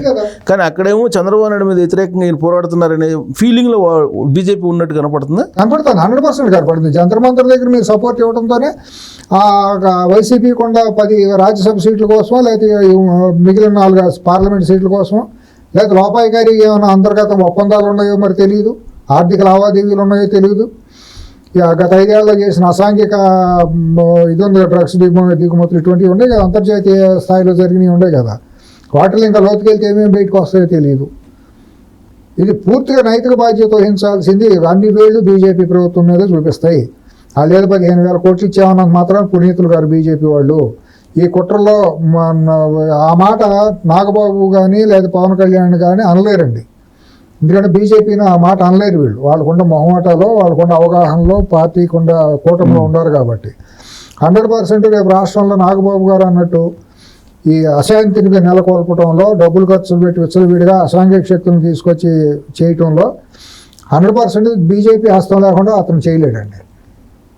సో దాని కంటిన్యూషన్ ఏంటంటే ఇప్పుడు ఆపరేషన్ గరుడ అనేది అప్పట్లో శివాజీ వినిపించిన దాంట్లో పవన్ కళ్యాణ్కి ఏదో థ్రెట్ కలిగించి అల్లకొల్లం చేయాలనేటువంటిది అప్పట్లో వినిపించింది. క్రితంసారి కూడా అనుకున్నాం సిఎస్ గారు, మీరు గుర్తుందేమో, ఆ రాష్ట్రంలో ముగ్గురు చాలా జాగ్రత్తగా ఉండాలి. చంద్రబాబు నాయుడు గారు, పవన్ కళ్యాణ్ గారు, లోకేష్ గారు. ప్రధానంగా కమ్మ కాపు మధ్య మళ్ళీ భేదాలు మన వంగవీటి రంగా గారు ఇలాంటి ఘటనను తీసుకొచ్చే అవకాశం ఉంది. ఆ రోజు వంగవీటి రంగా వచ్చే వెనకాల కూడా చాలా జరగాల్సిన కుట్రలు జరిగినాయి. ఆ రోజు కూడా రాజశేఖర రెడ్డి హస్తం ఉందనేది చాలామంది అనుకుంటాం జరిగింది. ఏమండి, కానీ దాన్ని చంద్రబాబు నాయుడు చుట్టూ తిప్పారుగా మొన్నటి వరకు కూడా తెలివిగా తిప్పారు. అంతేగాని ఆ రోజు కర్నూలు నుంచి బాంబులు ఎందుకు వచ్చినాయి, పంపించిన వాళ్ళు ఎవరో దాని మీద దర్యాప్తు పూర్తిగా లోతుగా జరగలేదు. తర్వాత మరి పోనీ అంత చేసుకొచ్చినప్పుడు మరి ఆ హత్యలో ఉండాలి మంత్రి పదవిలో లేదా పార్టీలోకి తీసుకుని కాపాడింది ఎవరు? ఇవన్నీ చరిత్రే కదా. ఇప్పుడు రియలైజ్ అయ్యారు కదా, కాపు సామాజిక సోదరులు అందరూ రియలైజ్ అయ్యారు కదా, రియలైజ్ అయ్యారు కాబట్టి మళ్ళీ ఈ రెండు సామాజిక వర్గాలను ఏదో ఒక రకంగా విడగొట్టాలనేది. మళ్ళీ కొంతమంది బ్రాహ్మణ సామాజిక వర్గాన్ని కూడా దగ్గరికి తీసుకుని, ఆ బ్రాహ్మణ సామాజిక వర్గం ఇంటెలెక్చువల్ స్ట్రీమ్ అది. వాళ్ళు ఒకళ్ళు చెబితే 100 మంది సమాజంలో వింటారు, ఆలోచిస్తారు. అటువంటి వాళ్ళలో కూడా కొందరిని తీసుకొచ్చి చెప్పు చేతలో పెట్టుకుని వాళ్ళ ద్వారా కూడా మళ్ళీ విషప్రచారం చేసే ప్రయత్నాల్లో కూడా అది కూడా ఒక భాగం. బీసీలు అంటే అంత ఇదిగా ఇప్పుడు లేరండి. ఇప్పుడు అతను చేయబోయే యుద్ధం అంతా కూడా సామాజిక యుద్ధం చేస్తాడు. సోషల్ మీడియా ద్వారా ఈ రకమైన సామాజిక విధ్వంసాన్ని సృష్టించే యుద్ధం జరుగుతుంది వైసీపీ నుంచి. దాంట్లో భాగంగా కాపు కమ్మ మధ్య మళ్ళీ భేదాభిప్రాయాలు సృష్టించడం కానీ, లేకపోతే పవన్ కళ్యాణ్ గారు లాంటి పాపులారిటీ ఉన్న గొప్ప లీడర్ల మీద ఎటువంటి దాడులు లేకపోతే ఎటువంటి దాన్ని ఏమన్నా అన్లాఫుల్ యాక్టివిటీస్ కార్యకలాపాలు ఇదవటం కానివ్వండి, మళ్ళీ ఈ విద్వేషాన్ని రెచ్చగొట్టడం చంద్రబాబు నాయుడు గారి మీద లేకపోతే కమ్మకులం మీద లేకపోతే ఇంకొకళ్ళ మీద విద్వేషాన్ని రెచ్చగొట్టడానికి కొన్ని వర్గాలను వాడుకుంటాం. ఇదిగో పులి అంటే అదిగో తోక అని, దొన్నైందంటే దోణ కట్టేయమన్నట్టు ఇటువంటి ఒక లేనిపోయిన హేతుబద్ధత నిజాలు లేనటువంటి వార్తలను సృష్టించి ప్రజల్లోకి వదలటం. దానికి ఎవరన్నారంటే ఇదిగో పలానాయన అన్నాడని ఒక చూపించడం, దానికి తగ్గాలని మళ్ళీ సోషల్ మీడియాలోనూ టీవీ తన సొంత మీడియాలోనూ విశ్లేషకులుగా కూర్చోబెట్టుకుని వాళ్ళతో కూడా దాని మీద మాట్లాడించడం, ఇవన్నీ నిరంతరంగా జరిగే విద్వేషం విషం చెమ్మటం అనేది జరుగుతుంది. దీంట్లో సమాజ హితంతో నడుస్తున్నటువంటి పవన్ కళ్యాణ్ గారు జనసేన 100% వాళ్ళు సమాజ హితం కోసం నిలబడ్డారు. ఆయన ప్రూవ్ చేసుకున్నారు. ఇప్పుడు వరకు కూడా ఆయన మాటల్లో చేష్టలు అన్నీ కూడా బాగున్నాయి. ఆయన చాలా జాగరూకత ఉండి తీరాల్సిందే, సెక్యూరిటీ పరంగా కానివ్వండి. ఆ రాష్ట్రంలో ముగ్గురే కాదు, ప్రతి ఒక్కళ్ళు కూడా అనుక్షణం వాళ్ళని వాళ్ళు కాపాడుకోవాలి, ప్రజలను కాపాడాలి. అసాంఘిక శక్తులు ఏమేమిటో కూడా అక్కడ ఇంటెలిజెన్స్ను కూడా చాలా జాగ్రత్తగా వాడుకోవాలి. వాళ్ళకి కూడా ఇంకా మీ ద్వారా ఒక మాట చెప్పాలి, ఇది చాలా ప్రధానంగా వెళ్ళాలి వాళ్ళ అక్కడ ఆంధ్రప్రదేశ్ ప్రభుత్వానికి. 2019, 2024 మధ్యలో 2024 ఎన్నికల ముందు స్పెషల్ బ్రాంచ్లో అక్కడ రాష్ట్ర జిల్లాల్లో ప్రతి జిల్లాలో స్పెషల్ బ్రాంచ్ ఒక డిఎస్పీను సిఏను ఉంటారు. వాళ్ళు అక్కడ లోకల్గా ఉండే ఎస్పీలకి కన్ను చెవి అన్నీ వాళ్ళే. వాళ్ళు ఇచ్చే ఫీడ్బ్యాక్ని బట్టి ఎస్పీ గారికి ఆ జిల్లాలో ఎస్పీకి ఒక అవగాహన అనేది ఏర్పడుతుంది. ఒక మనిషి మీద నెగిటివ్ అయినా, ఒక మనిషి మీద పాజిటివ్ అయినా, ఒక సిఐ మీద ఎస్ఐ మీద ప్రో చెప్పినా ప్లస్ చెప్పినా మంచి చెప్పినా అన్నీ కూడా వీళ్ళే చేయాలండి. వీళ్ళందరూ కూడా వైసీపీ ప్రభుత్వం 6-7 నెలల్లో దిగేటప్పుడు కావాలని వాళ్ళ మనుషులను పెట్టుకున్నారు అక్కడ ఒక సంవత్సరం బిఫోర్. ఇవాళ వాళ్ళు అక్కడ టెస్ట్ వేసి ఉన్నారు ప్రతి జిల్లా కేంద్రంలో ఉండే ఎస్బీలో. ఆంధ్రప్రదేశ్ మొత్తంలో 90% పూర్తిగా కూడా వైసీపీ మనుషులే ఉన్నారు. వాళ్ళని కోవట్లే అనాలి. వాళ్ళు తప్పుడు రిపోర్ట్లు ఇస్తున్నారు. ఇప్పుడు ఎస్పీలను మార్చారు, కానీ ఎస్పీలకు ఇచ్చే ఫీడ్బ్యాక్ ని వీళ్ళు మార్చలేరు కదా. చంద్రబాబు గారు కానీ వీళ్ళు ఎవరు మార్చలేరు కదా. గ్రౌండ్ రిపోర్ట్ ని ఏమనుకుంటారు, ఎస్పీని మార్చాం కదా అంటారు. కానీ ఎస్పీని కీలకంగా యాక్టివేట్ చేసి కీ ఇచ్చి గైడ్ అనాలి కదా. నెట్వర్క్ వాళ్ళదే కదా. వాళ్ళని మార్చుకుంటే ఎస్పీని మార్చడం వల్ల ఉపయోగం లేదు. పేర్లకి ఇద్దరిని మార్చాలి. ఈ వార్త మాత్రం పూర్తిగా వెళ్ళకపోతే అక్కడ రాష్ట్రంలో ఎంత ఉపయోగం ఎంత చేసినా ఆ మార్పుకి ఒక ప్రయోజనం ఉండదు. దాని పర్యవసానమేనా మదనపల్లి ఘటన కూడా 100% జరుగుతుందండి. దాంట్లో ఎటువంటి ఇది లేదు. ఎస్బీ పూర్తిగా వైసీపీ కోవట్లతో నిండుంది ఆంధ్రప్రదేశ్లో. ఇంటెలిజెన్స్లో కూడా టాప్ టు బాటం మార్చాల్సిందే. ఇప్పుడు లడ్డా గారు వచ్చిన తర్వాత మొత్తం టోటల్గా సమూలంగా మార్చుకోవాల్సిందే. అది పెద్ద సమస్య కాదు. కానీ స్పెషల్ బ్రాంచ్ అనేది ఎవరికి తెలియని కీలకమైన అంశం. అది బయట సామాన్యులకు తెలియదు, ఎమ్మెల్యేలకు కూడా తెలియదు. నేను చెప్పే ఇది ఏదో వస్తారు, గాలివాటంగా వస్తారు, ఓట్లు వేసాం, మేము ఎమ్మెల్యేలు అయ్యాం, మంత్రులు అయ్యాం అని అంటారే కానీ ఇవాళ అత్యంత కీలకంగా కేవలం కొంతమంది కీలకమైన పోలీస్ ఆఫీసర్లకు మాత్రం ఈ విషయం తెలుసు. క్షేత్రస్థాయిలో ఉండే డిఎస్పీలకి, ఎస్ఐలకు కూడా, సిఐలకు కూడా తెలుసు ఏం జరుగుతుందని. కానీ వాళ్ళు వచ్చి బయటికి మాట్లాడలేరు, ఎందుకంటే డిసిప్లినరీ యాక్షన్ ఉంటుంది. ఎస్పీ ముందు మాట్లాడటానికి స్థాయిలు ఉండవు కదా. ఒక డిఎస్పీ కూడా ఎస్పీకి చెప్పలేడు ఇది తప్పండి అని, నువ్వెవడో నాకు చెబుతాను. కానీ వాళ్ళకు హైరార్కీలో ఒక ఈగోస్ ఉంటాయి. మొదట్లో పోలీస్ డిపార్ట్మెంట్లో ఇంకా డిసిప్లిన్ ఎక్కువ ఉంటుంది. ఇప్పుడు ఇది హోమ్ మినిస్టర్ దాకా వెళ్ళాలి, హోమ్ మినిస్టర్, డీజీ దాకా వెళ్ళాలి. ఈ విషయాలన్నీ ఏం జరుగుతుంది అనేది వాళ్ళు విశ్లేషించుకోవాలి. సమూలంగా ఎస్బీని, స్పెషల్ బ్రాంచ్ని అర్జెంటుగా మార్చుకుని తెలుగుదేశం నిష్పక్షపాతంగా వాస్తవాలుగా తీసుకొచ్చే వాళ్ళని స్పెషల్ బ్రాంచ్లో పెట్టుకోవాలి. అప్పుడు మాత్రమే అక్కడ ఈ అసాంఘిక శక్తుల ఆట కట్టడవటానికి అవకాశం ఉంటుంది. ముందస్తుగా సమాచారం రావాలన్నా కానీ స్పెషల్ బ్రాంచ్ ద్వారానే వస్తుంది. స్పెషల్ బ్రాంచ్, ఇంటెలిజెన్స్ రెండు ప్యారలల్గా ఉంటాయి. ఇంటెలిజెన్స్ ఏమో కేంద్ర అంటే హెడ్ క్వార్టర్స్కి వెళ్తుంది, అంటే ఏ స్టేట్కి ఆ స్టేట్ హెడ్ క్వార్టర్స్కి వెళ్తుంది ఇంటెలిజెన్స్. డైరెక్ట్ ఎస్పీతో సంబంధం ఉంటుంది ఇంటెలిజెన్స్ వాళ్ళు. స్పెషల్ బ్రాంచ్ మాత్రం ఎస్పీకే సంబంధం ఉంటుంది. సో మిథున్ రెడ్డి సంఘటన కానీ, మదనపల్లి కానీ, లేదా నేను తుపాకులు కానీ, యూనికొండ కానీ, అన్నీ కూడానండి పూర్తిగా స్పెషల్ బ్రాంచ్ కన్సర్న్లో పూర్తిగా మార్చేయాలి వాళ్ళని. వాళ్ళకి తప్పుడు ఇన్ఫర్మేషన్లు ఎస్పీలకు వెళ్తున్నాయి. ఎస్పీలు మార్చడం వలన అక్కడ ఉపయోగం లేదు. ఎస్పీలకి ఉండే స్పెషల్ బ్రాంచ్ వాళ్ళని మార్చాలి. వాళ్ళ మీద పూర్తిగా నిఘా పెట్టి వాళ్ళు ఎవరో ఏంటి అనేది ఒక డేటా తీసుకుని వాళ్ళు చేసిన తర్వాత మాత్రమే సిఎల్, ఎస్ఐల్ అనే చేంజెస్ జరగాలి. లేదంటే నేల విడిచి సౌండ్ చేసినట్టు 100% అవుతుంది. సో ఈ వార్త మాత్రం చాలా కీలకంగా, ప్రధానంగా చేరాలి ప్రజలకి కానీ ప్రభుత్వానికి, ఆంధ్రప్రదేశ్ ప్రభుత్వానికి అండి. సో జగన్మోహన్ రెడ్డి విషయానికి వస్తే సార్, ఆయన నా ఎస్టీలు, నా బీసీలు, నా ఎస్టీలు అంటుంటారు. కానీ ఆయనేమో చేసేదేమో ఇప్పుడు మనం ఢిల్లీలో తీసుకుంటే Vijayasai Reddy Rajya Sabha floor leader, parliamentary party leader ఏమో వైవి సుబ్బారెడ్డి, ఏడేమో లోక్సభలో మిథున్ రెడ్డి, అందరు రెడ్డి. అసలు ఎక్కడండి తను ముఖ్యమంత్రి కూడా ఒక దళితుడిని ఎక్కడ పక్కన కూర్చోబెట్టుకున్నాడా, ఒక గిరిజనుడిని ఎక్కడ పక్కన కూర్చోబెట్టుకున్నాడా? మీ చేసే అసాంఘికమైన కార్యకలాపాలు చేయడానికి దళిత కార్డు వాడి సునీల్, నేను ఇంకొక ఉన్నాడు కదా, బోరుగడ్డ సునీల్, అనిల్, నందిగామ సురేష్ను ఒకడు వాడుకున్నాడు, అసాంఘిక శక్తిగా వాడుకున్నాడు. ఐపీఎస్ ఇద్దరు వాడుకున్నాడు కదా, అనిలను, ఇంకొక అతను సునీల్ అండి, సునీల్ కుమార్ ఒకడు, ఇంకొకడు ఉన్నాడు కదా సంజయ్. అది అసాంఘిక కార్యకలాపాలకు వాడుకున్నారు కదా ఐపీఎస్. వాళ్ళిద్దరు కూడా ఐపీఎస్ అనే దానికి మచ్చలాంటి వాళ్ళు కదా. బోరుగడ్డ అనిల్ అనేవాడిని దానికి అసాంఘిక కార్యకలాపాలకే వాడుకున్నాడు కదా. అటువంటి వాటికి మాత్రం ఈ కులాన్ని వాడుకున్నాడు. కానీ తన పక్కన నా ఎస్సీలు, నా బీసీ, నా ఎస్టీలు అని అంటానికి చేతలు ఎక్కడన్నా చూపించాడా? తన దొంగ సారాతో చంపిందంతా కూడా ఎస్సీలను, ఎస్టీలనేగా. కల్తీ సారాతో చంపేసింది వాళ్ళేక, పేదలేక దానికి బలైంది, బీసీలేక బలైంది. సుమారు 2 లక్షల మందికి లివర్ పాడైందంట. ఇవాళ అది డేటా బయటకు తీస్తానండి. గత 1924 మధ్యలో ప్రైవేట్ హాస్పిటల్ కూడా తీయొచ్చు. మీ చేతిలో ప్రభుత్వం ఉంది కాబట్టి లివరు, ఇంటెస్టైన్స్, కిడ్నీసు, న్యూరో ప్రాబ్లం వచ్చిన వాళ్ళు ఎంతమంది? 14-19 మధ్య ఎంత ఉంది హాస్పిటల్ ఓపీలు తీసుకుంటే, ఇన్పేషెంట్లుగా తీసుకుంటే. కిడ్నీ ట్రాన్స్ప్లాంట్ ఎంతమంది దాకా వెళ్ళింది? బయట హాస్పిటల్కి వెళితే డబ్బులు భరించలేక పసర వైద్యాలను, ఆయుర్వేద వైద్యాల పేరుతో కొన్ని ట్రీట్మెంట్లకి వెళ్ళేవాళ్ళు చాలామంది ఉన్నారండి, అడవుల్లోనూ, గిరిజన ప్రాంతాల్లో. అటువంటి వాళ్ళు హాస్పిటల్కి వెళ్తే డబ్బులు లేక, కూలినది కూడా లేదు అక్కడ చేసుకుంటానికి. 5 ఏళ్ళకు కుదేలైపోయింది.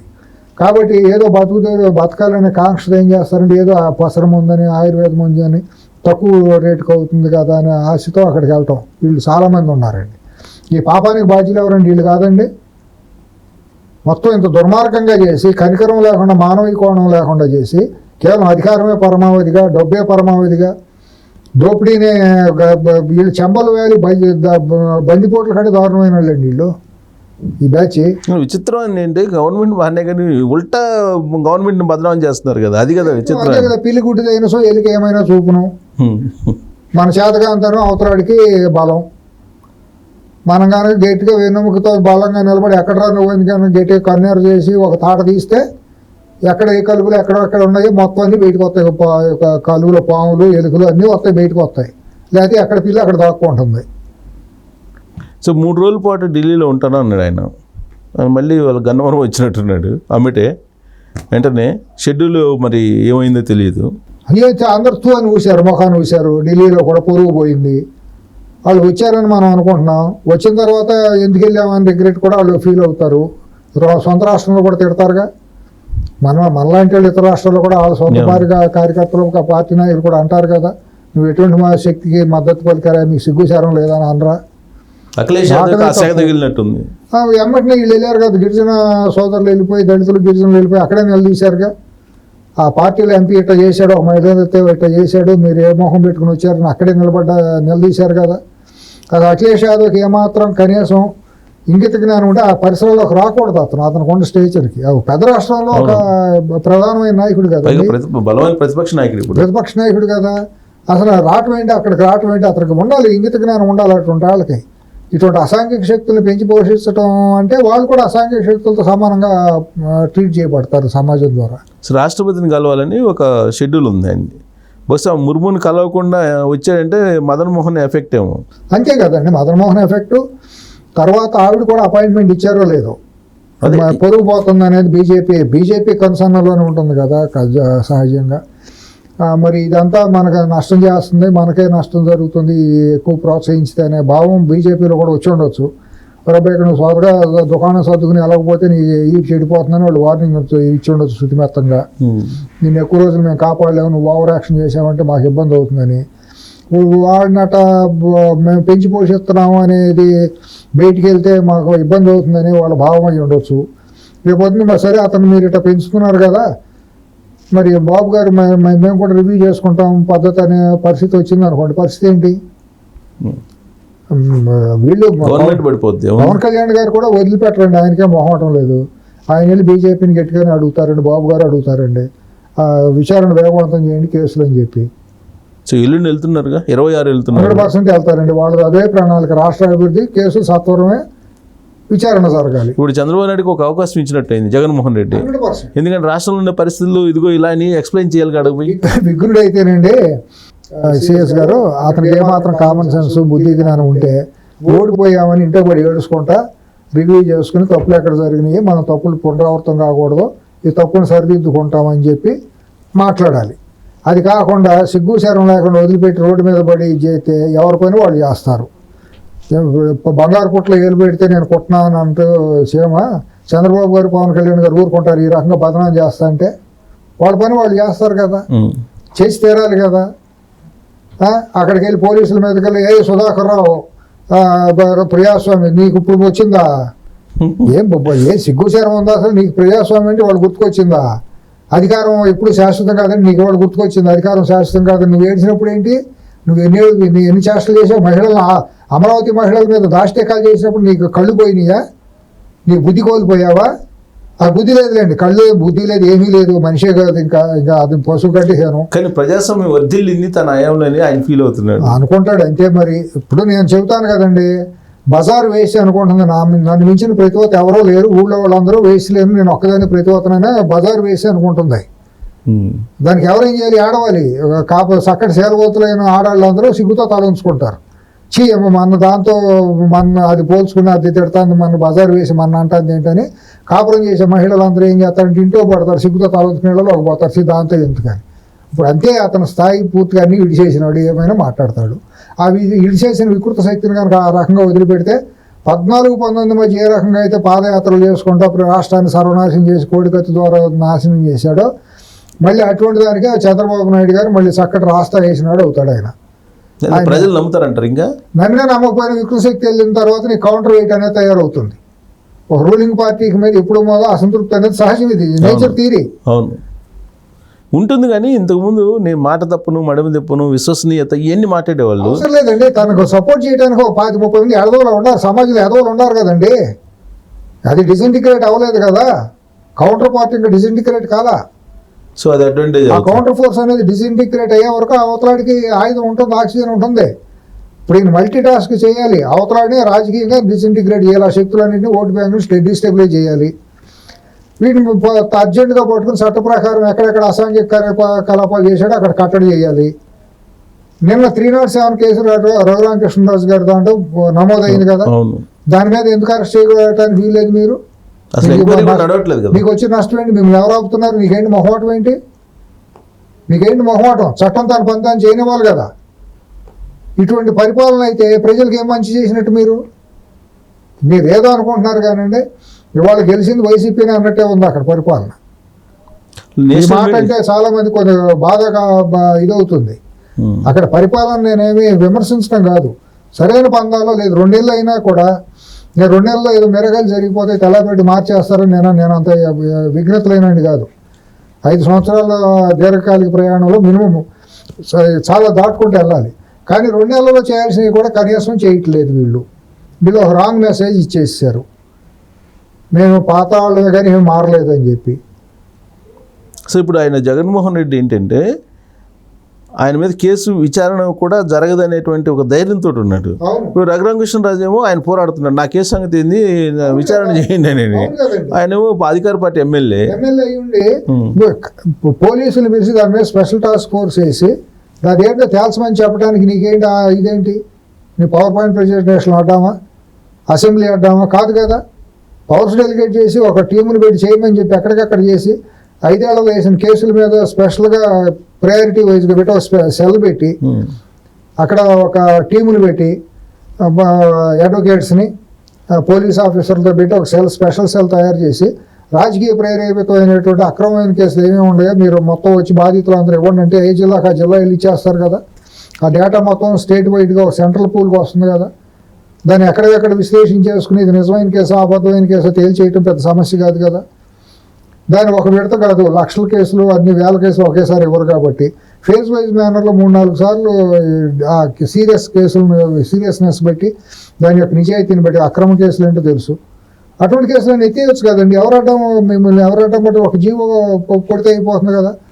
దానికి ఇనిషియేట్ చేయడానికి ఒక టీమును పెట్టామని కూడా మెసేజ్ ఇవ్వలేరా? ఇదిగో పలానా మేము సెల్ తయారు చేసాం, ఆ సెల్ ఇదిగో ఈ అక్రమమైన కేసులు పెట్టిన వాళ్ళ అందరి మీద మేము చేస్తున్నామంటే మీలాంటి వాళ్ళు చాలా మంది అక్రమ కేసులు పెట్టి సోషల్ మీడియాలో పెడితే రంగనాయకం గారు లాంటి వాళ్ళు చాలా మంది ఉన్నారు కదండి. చిన్నయ్యో పెద్ద అన్ని కేసులు ఉన్నాయి కదా. కార్యకర్తలు సామాన్యమైన కార్యకర్తలు ఇబ్బంది పడినవి ఉన్నాయి కదా, సోషల్ మీడియాలో ఇబ్బంది పడినవి ఉన్నాయి కదా, కొట్టి వాళ్ళే వెళ్ళి కేసులు తిరిగి పెట్టి కేసులు ఉన్నాయి కదా, వాళ్ళు వచ్చి కొట్టి బాధితుడి మీద కేసులు పెట్టినవి ఉన్నాయి, ఎస్సీ ఎస్టీల మీద ఎస్సీ ఎస్టీ కేసులు పెట్టినవి ఉన్నాయి. ఇది అసాంఘికం కదా. ఇటువంటి వాటన్నింటినీ తొలగించడానికి మీకు వచ్చిన 2 నెలలు అయితే లాంగ్ పీరియడ్ కదా. సో ఇప్పుడు రఘురామకృష్ణరాజు గారు పెట్టిన కేసు ఫైల్ చేయడానికే 30 days పట్టిందంట. అవును, ఎఫ్ఐఆర్ ఒక ఎమ్మెల్యే అయ్యి ఉండి, అధికార పార్టీ ఎమ్మెల్యే అయ్యి ఉండి ఏంటో అర్థం కావట్లేదండి. ప్రయారిటీస్లో మాత్రం వాళ్ళు ఇది పరిపాలన సాగట్లేదనే చెప్పాలి. 50 రోజుల్లో మాత్రం ఒక సామాన్యుడిగా ఒక విఘ్నతగా ఉండండి. అదే ధైర్యమా జగన్మోహన్ రెడ్డికి, లేదంటే బీజేపీ వాళ్ళ ఒత్తిడి? 2 రకాలు ఉంది. నాకు ఢిల్లీలో ఇంకా నాకు కొనసాగుతున్న మద్దతు ఆశీస్సులు, ఇక్కడేమో ఇప్పుడు ప్రభుత్వం యొక్క చేతకాంతానో నేను భయపెడితే ఉడతూపులు ఊపితే వాళ్ళు భయపడిపోతారు కాబట్టి నేను ఎప్పుడు ఆ ఉడతూపులు ఆపకూడదు అని చెప్పి తనదైన సహజమైన రీతిలో అతను మునుపు ఉన్న దీన్ని బట్టి వాళ్ళ తండ్రి నుంచి వస్తుందండి. అందితే చుట్టూ అందకపోతే కాళ్ళు తొక్కిన ఆరు లాగుతామనంటే రాత్రిపూట వచ్చి కాళ్ళు కట్టుకుంటారు. భయస్తులు అంటారా? 100% భయస్తు. ఎవడ పీపుల్ కానీ ఏంటి వీళ్ళందరూ ఏమన్నా భయస్తులుగా ఎవడండి మొగాడు? ప్రతి ఒక్కళ్ళు భయస్తులే. ఎవడే యువత ఆస్తి డబ్బు కోసము పదవుల కోసం ఇదే జీవితం అనుకునే వాళ్ళు ప్రతి ఒక్కళ్ళు భయస్తులే. కానీ జగన్మోహన్ రెడ్డి నేషనల్ మీడియాలో ఢిల్లీలో నేను మాట్లాడితే ఉన్నా అంటే చంపితే నన్ను చంపండి, నా కార్యకర్తల్ని పెద్ద త్యాగశీలి. మరి బాబాయిని ఎవరు చంపారో బయటికి చెప్పాలి, అబ్దుల్ సలాంని ఎవరు చంపారో చెప్పమను, డాక్టర్ సుధాకర్ని ఎవరు చంపారు, డ్రైవర్ సుబ్రహ్మణ్యాన్ని ఎవరు చంపారు, ఇవన్నీ మరి ఎవరు చంపారు? మరి నీ మనుషులు కదా చంపింది, నీ వాళ్ళు కదా, అనంతబాబు నీ వాడు కదా, నువ్వు చెప్తే కదా పోలీసులు వెళ్ళి డాక్టర్ సుధాకర్ రోడ్డు మీద తాళ్ళేసి కొట్టి ఆత్మ ఇచ్చేసింది. అబ్దుల్ సలాంని చంపింది ఎవరు? అక్కడ కిరణ్ చంపింది ఎవరు? ఇక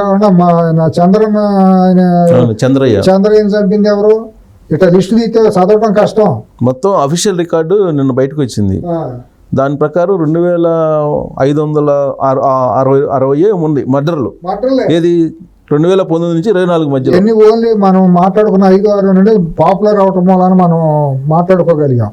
ఇప్పుడు అనంతపురం, రాయలసీమలో సెన్సిటివ్ జిల్లాల్లో గుర్తింపు లేని కేసులుగా, చంపేసేసిన తర్వాత అన్ఐడెంటిఫైడ్ కేసులుగా మిగిలిపోయి చాలా ఉన్నాయి. అది ఫ్యాక్షన్ జిల్లాలో జరిగే రొటీన్ కార్యక్రమం. ఈ ఫ్యాక్షనిస్టులకు అందరికీ తెలుసు. ఇప్పుడు ఈ జగన్ కుటుంబానికి కూడా తెలుసు, గుర్తింపు లేకుండా చంపేసి పారైతే పోలీసులు పట్టించుకోకపోతే అది ఎప్పుడో కాలగర్భంలో కలిసిపోతాయి అనేది.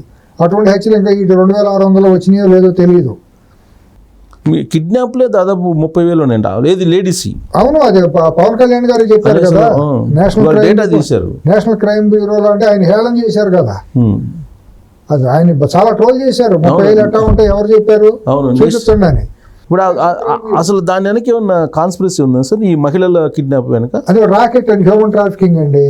దాంట్లో చాలా మంది వాలంటీర్లుగా చేసిన వాళ్ళు ప్రభావం ఉంది. వాళ్ళు పింపుల్గా తయారయ్యారు, బ్రోకర్లుగా తయారయ్యారండి. ఇది ఒక ఇంటర్నేషనల్ వైడ్ మాఫియా అండి. అది కూడా డేటా కూడా కర్నూలు, కడప జిల్లాల నుంచి ఎక్కువ మంది, అనంతపురం వాళ్ళు కూడా ఎక్కువ మంది ఏంటంటే గిరిజన ట్రైబల్ ఎస్టీలకు చెందిన వాళ్ళు ఎక్కువ ఉంటారండి, బీసీలకి.